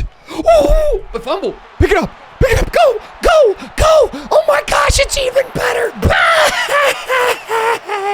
Oh my goodness, I've never had a fumble 6 before. Oh my goodness. Okay, big 2-point conversion here. Gotta lock in. Here we go. Oh, that zig route is diabolical. 31-34, just like that, ladies and gentlemen. I think this is a bubble. I'm gonna get an interception. I lied. Give me that! Oh my gosh, I didn't lie.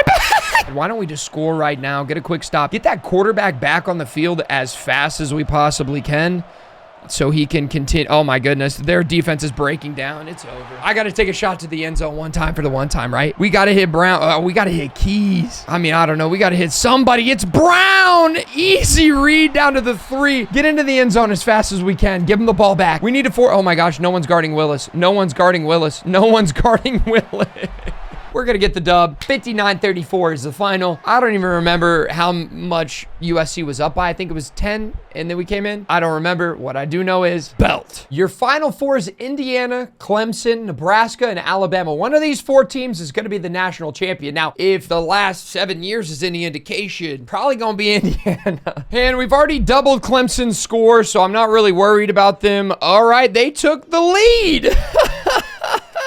Rubber banding, man, am I right? It was 19-38. Look at, they've scored 22 unanswered in the 4th quarter. Man, rubber banding is undefeated in this game. All good, we'll take care of business. All right, I'm probably just gonna check in with the final score because this video is already so long. There's no way they show Clemson right now celebrating. Bang! 59-55 is your final. We're going to another natty after a way too long of a game. We've got Nebraska in the national championship game, and I don't think they're gonna have a 90+ overall. This might be another Mickey. Ooh, right on the line, a 90 overall team in the natty. Is that a Mickey Mouse natty? That would give us 5 Mickey Mouse national titles. They beat Alabama by 1 point, 35-34. It might be Mickey, but I'll take it. This will tie Alabama in only 8 years. Can we get it done? As we do with every national title game, let's lock into this one together from start to finish. Here we go. 15-minute quarters to keep it interesting during sim. 0-0. Nebraska takes an early lead, 7-0. The downside of having these 15-minute quarters is it gives the computer a lot longer to build up a much larger lead. And that's why we've gone down pretty heavily in some of these games. But it looks like we're going to take the 24-17 lead. If they could score again, it will blow this one wide open. Got to start slowing down here and just watch what happens. 24-17. I would love to see the boys take care of business without me having to hop into the game. But I almost guarantee you Nebraska scores here. It just seems like one of those drives where they're inevitably going to get some points on the board. 4th and 9, actually. They have to punt it to us. 6 minutes left in the game. I very easily could hop in and make sure that we win this one. But I don't want to see if the boys can pull it off, and it looks like that's 31-17. The boys should be able to take care of business here. 4th and inches, 2 minutes on the clock. It's just going to be too much. Indiana's going to call game, ladies and gentlemen. That is national championship number 1, 2, 3, 4, 5. Give me a pinky ring. Hey, it's that man's 6th. I can't take credit for the first one. 6 for him in 8 years, but for the sake of our challenge, 5 in 8 years for us. 31-17 is your final. Keep it moving into year number 9. Okay, so I invested a lot in trying to bring guys back this year, including having a higher persuasion chance of bringing someone back, which you could see here. Sydney Witherspoon has a high chance of coming home. Can I ask him again? Darren Carswell's coming back, but I'm not going to lie. A guy having a high chance and not coming back, honestly, is getting my goat. Christian, why aren't you coming back? No chance? You're going in the 6th round, son. My elite dev 95 overall defensive tackle is leaving because of championship contender. We just won the natty. I'm going to crash out. Enrique John's leaving. His starting quarterback is going. Darren Cleland's leaving, bro. Everyone's leaving. Just never use your points trying to bring people back. Just let them go. Okay, as soon as I said that, 4 out of these 5 guys just decided to come back. But the important ones all left, man. We had another great draft class. 23 guys went to the league. Only 3 guys in the first round this time around, which I think is very surprising. We're going to miss Sean Keys on the team. But let's review how we've done after 8 years. We had 117 wins, 9 losses, which puts us at a win percentage of 92.86 compared to Alabama's 127-13. Gives them a win percentage of 90.7. In terms of draft picks, we have doubled them. We have 155 to their 77, and we passed them for sure in first round draft picks with 33. We need to win back-to-back Heisman trophies to pass them there. We also need to win one more national title to have a better national championship performance than they do. And this is our last real recruiting class, because if we sign freshmen next year, since it's year number 9, they'll just be freshmen that aren't going to touch the field for Indiana. Come on, we're too good. And this is the best class we've ever had. Georgia, 272, mind you. We are at 284, 17 5-stars, 17 4-stars, and 1 3-star. That 1 3-star being a kicker, by the way. And you know, a 3-star kicker out of the portal is insane. Only concern with this team is this quarterback position. You could see Kaderil Skaggs is a star dev guy, 80 overall. I'm not crazy about it. We do have Jeff Steven, but he's a freshman. Our elite dev dual threat guy transferred to, I believe, Notre Dame. And this guy does have very good skill caps.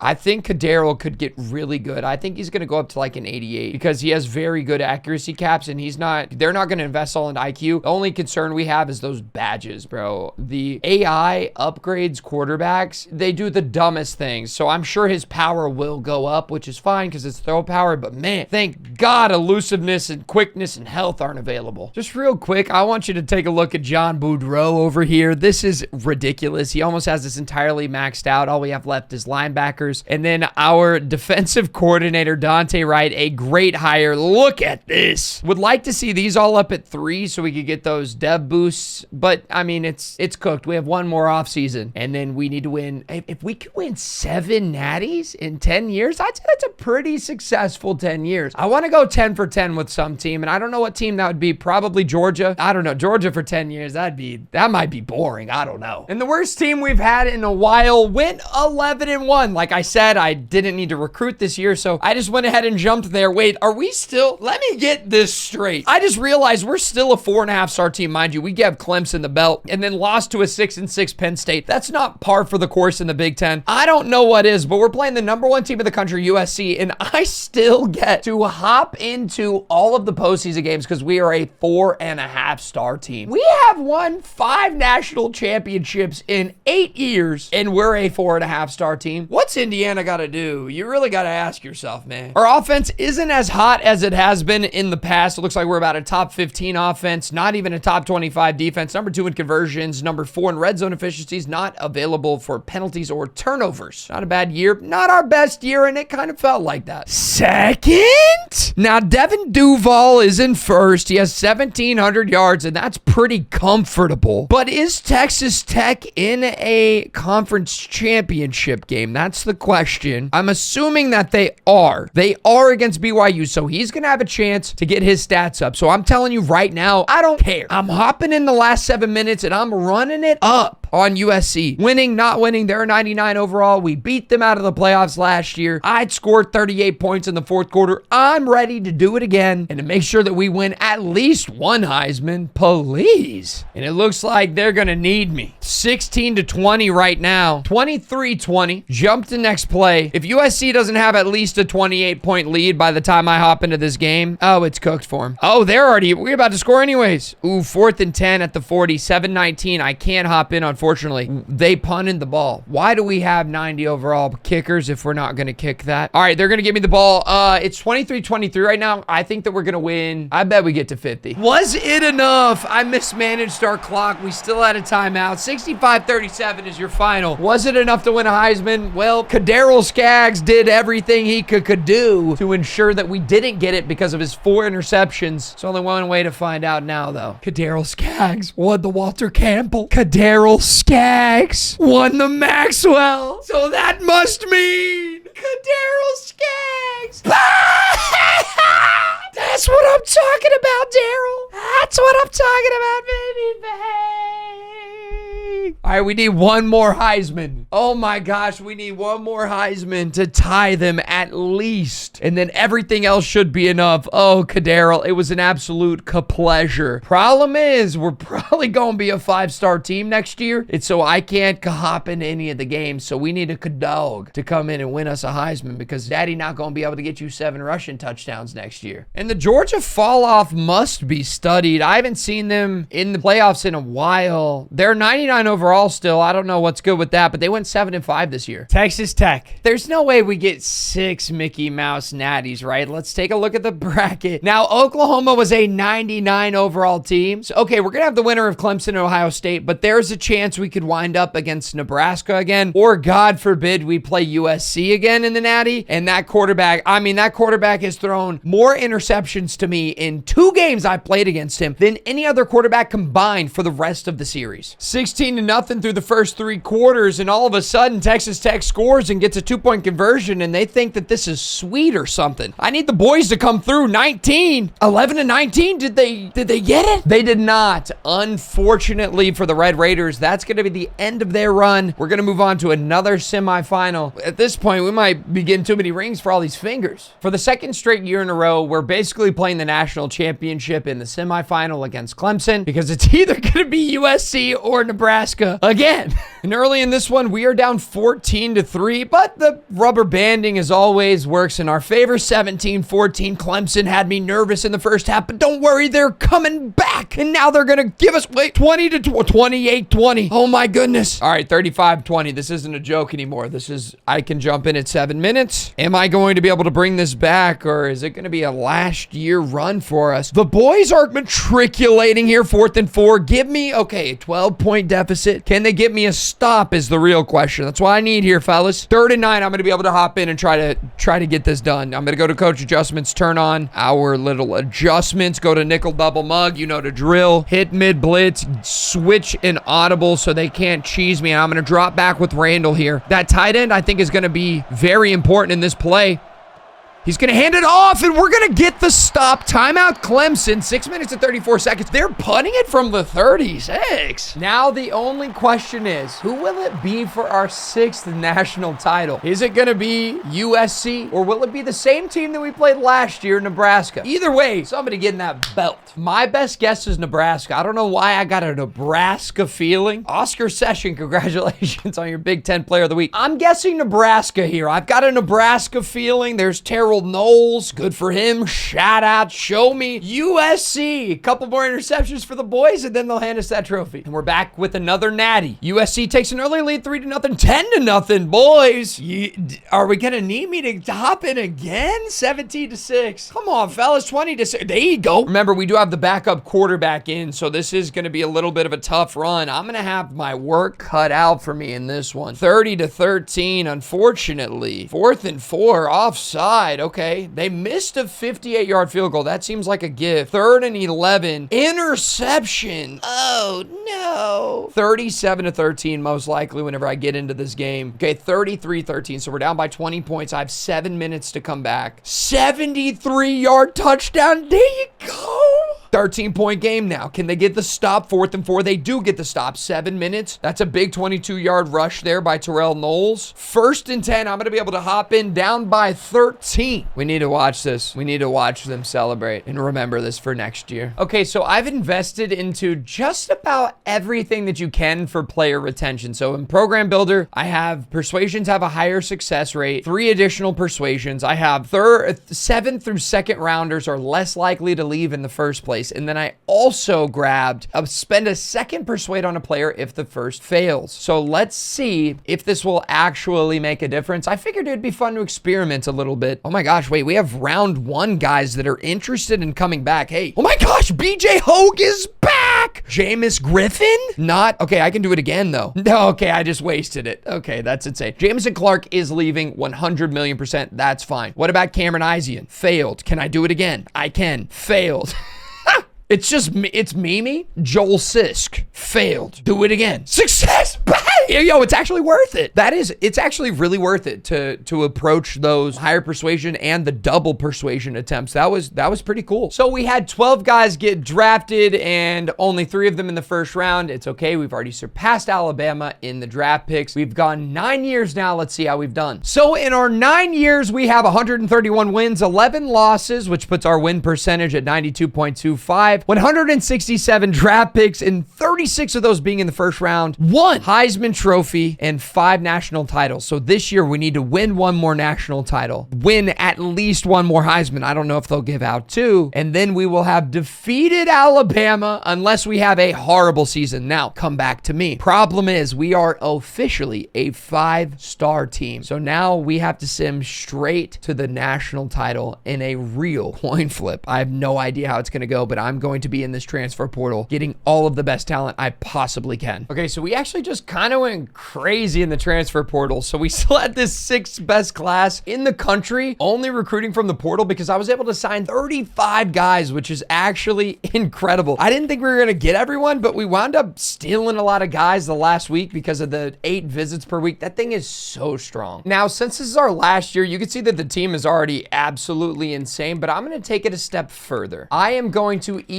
this 25% manual progression XP penalty, and I'm going to by hand progress all of our guys to maximize their potential, make them the very best that they can be, and create a certified super team to try and make sure that we get that 6th national championship. Because like I said, I have to sim all of this, so who knows what's going to happen. All right, we have a certified super team. I mean, our cornerback is a 98 overall, 99 speed, 99 acceleration, 99 agility, 99 can't change of traffic, change of direction. If anyone can catch anything on him, I would be blown away. We have a dual threat. We got numerous QBs that are absolute dog. Kadarius Skaggs, mind you, looking to get his 2nd Heisman Trophy, but we also have Terrell Knowles. Okay, Terrell is a 99 speed, elusive bruiser. This guy could win the Heisman Trophy as well. We got so many dudes on this team that could do so many great things. Let's continue through the roster. I mean, the wide receivers are ridiculous. The tight ends are ridiculous. The tackles, the guards, the center, the other guard, the other tackle, the edges. Edges are actually, I might have to move Ezzy over. He's only a sophomore, but this guy's only a sophomore as well, but this guy's an elite dev sophomore. And the defensive tackles, everyone is so good. I don't think I could have built a better team unless I literally just cheated. And I want to say that this schedule is good, but we do have number 2 Miami. That is always a tough game to draw. It is at home, but then we have Penn State, who isn't ranked right now. I know they went 6-6 last year, but they also beat us last year. And then we have Oregon and Iowa. So these do look like teams that we can run up the score on, and that obviously is going to be our goal because we need to win another Heisman. And 8-0 does look good, I'm not going to lie, but I am so curious to see how we got to 8-0. This is the craziest team I've ever had. 66-7. We beat Miami 50-28, Western Michigan 48-14, then Penn State 45-27, 49-10, 45-27, 66-21, and then we just barely slipped past Iowa. I want to see some individual stats. Let's look at Michigan State. I mean, this is a 66-point win. Kaderil Skaggs, 288 yards, 4 touchdowns, 26 for 31. Running the ball, Terrell Knowles. Oh my gosh, he's averaging 9 yards a carry. He had 3 runs of 20-plus yards. That is insane. Larry Gooch is also having a good day. This team is ridiculous, and Kaderil's not doing bad either. Now, I'm not going to lie, this is mind-boggling to me. We only have a top 10 offense. We do score the most points in the country by 5 points. We have a top 10 defense, which again is surprising. Number 3 in conversions, not top 10 in red zone efficiency, not top 10 in penalties, not top 10 in turnovers. How is that possible? Doesn't matter. Let's look at individual statistics. Kaderil Skaggs, through 8 games, has thrown for 2,500 yards, 24 touchdowns, and 2 interceptions. He also has ran it for 8 touchdowns already. 8 games played, 8 touchdowns. And Terrell Knowles is having an absolute insane year, considering that he's splitting time with Larry Gooch, who's a 94 overall. The reason why he's splitting time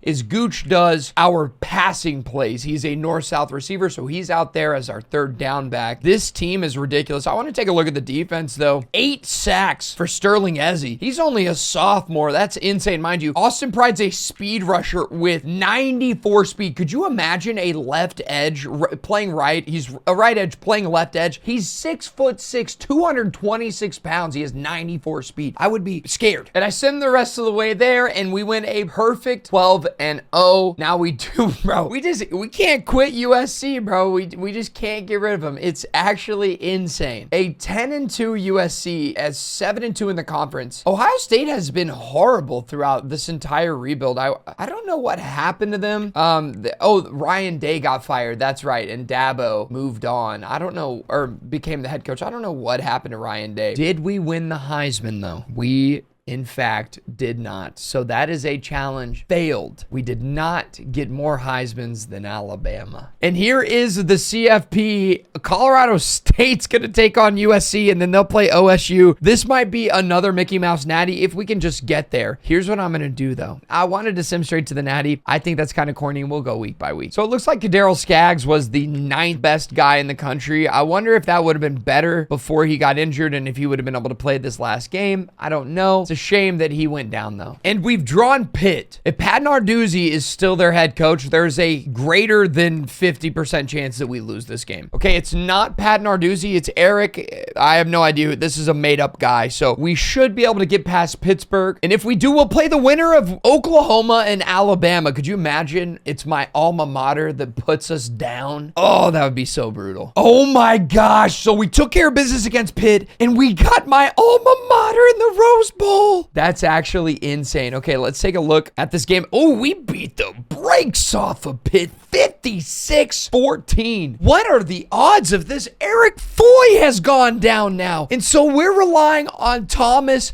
Saley, who came in and went 8 for 8, 83 yards, a touchdown, 228 passer rating, and we didn't run the ball very much. What is going on with these injuries? Eric Foy tore his hamstring. Okay, Kaderil Skaggs has 3 weeks left, and we're in the semifinals this week, so he's gonna be he'll be back the week after the Natty, and there is a chance we will be playing USC again. It's either USC or LSU. Could we get our lick back against USC? That would be so electric. We took care of business against Oklahoma. I tried not to look, but I had to. Wow, what a close game against OU. 56-45. This one came down to the wire. Thomas Saley, a masterclass. He might have saved us. He comes into the game, throws 7 touchdowns, 538 yards on 36 for 47. Talk about efficiency, son. Oh my goodness. We're not winning this game, I don't think, unless he plays. Because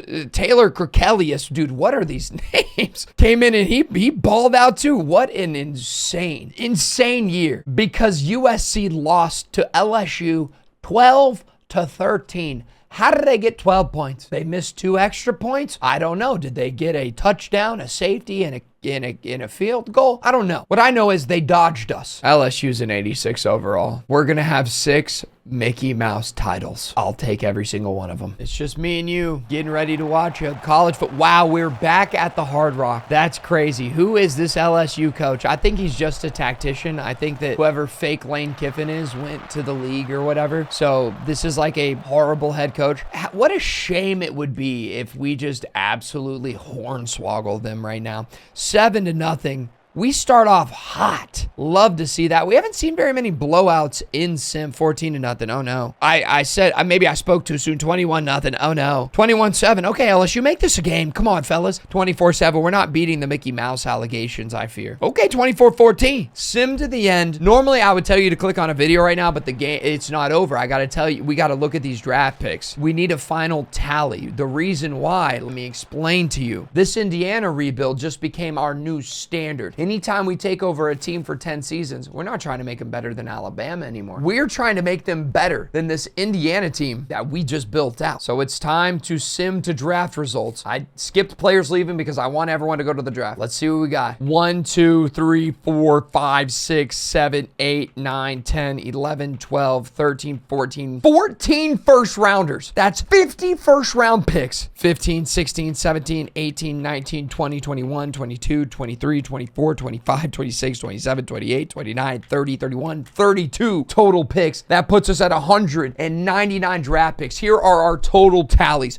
146 wins, 12 losses, 199 draft picks, 50 first round draft picks, 1 Heisman Trophy, 6 national championships, 0 play, 0 subscribers, no money made, no job had. Click on this video if you enjoyed this one. It's probably a 5-hour long video, but you know what? I enjoyed every moment of it. I hope you did too. I appreciate you, brother. If I stop entertaining you, stop watching me. I appreciate you.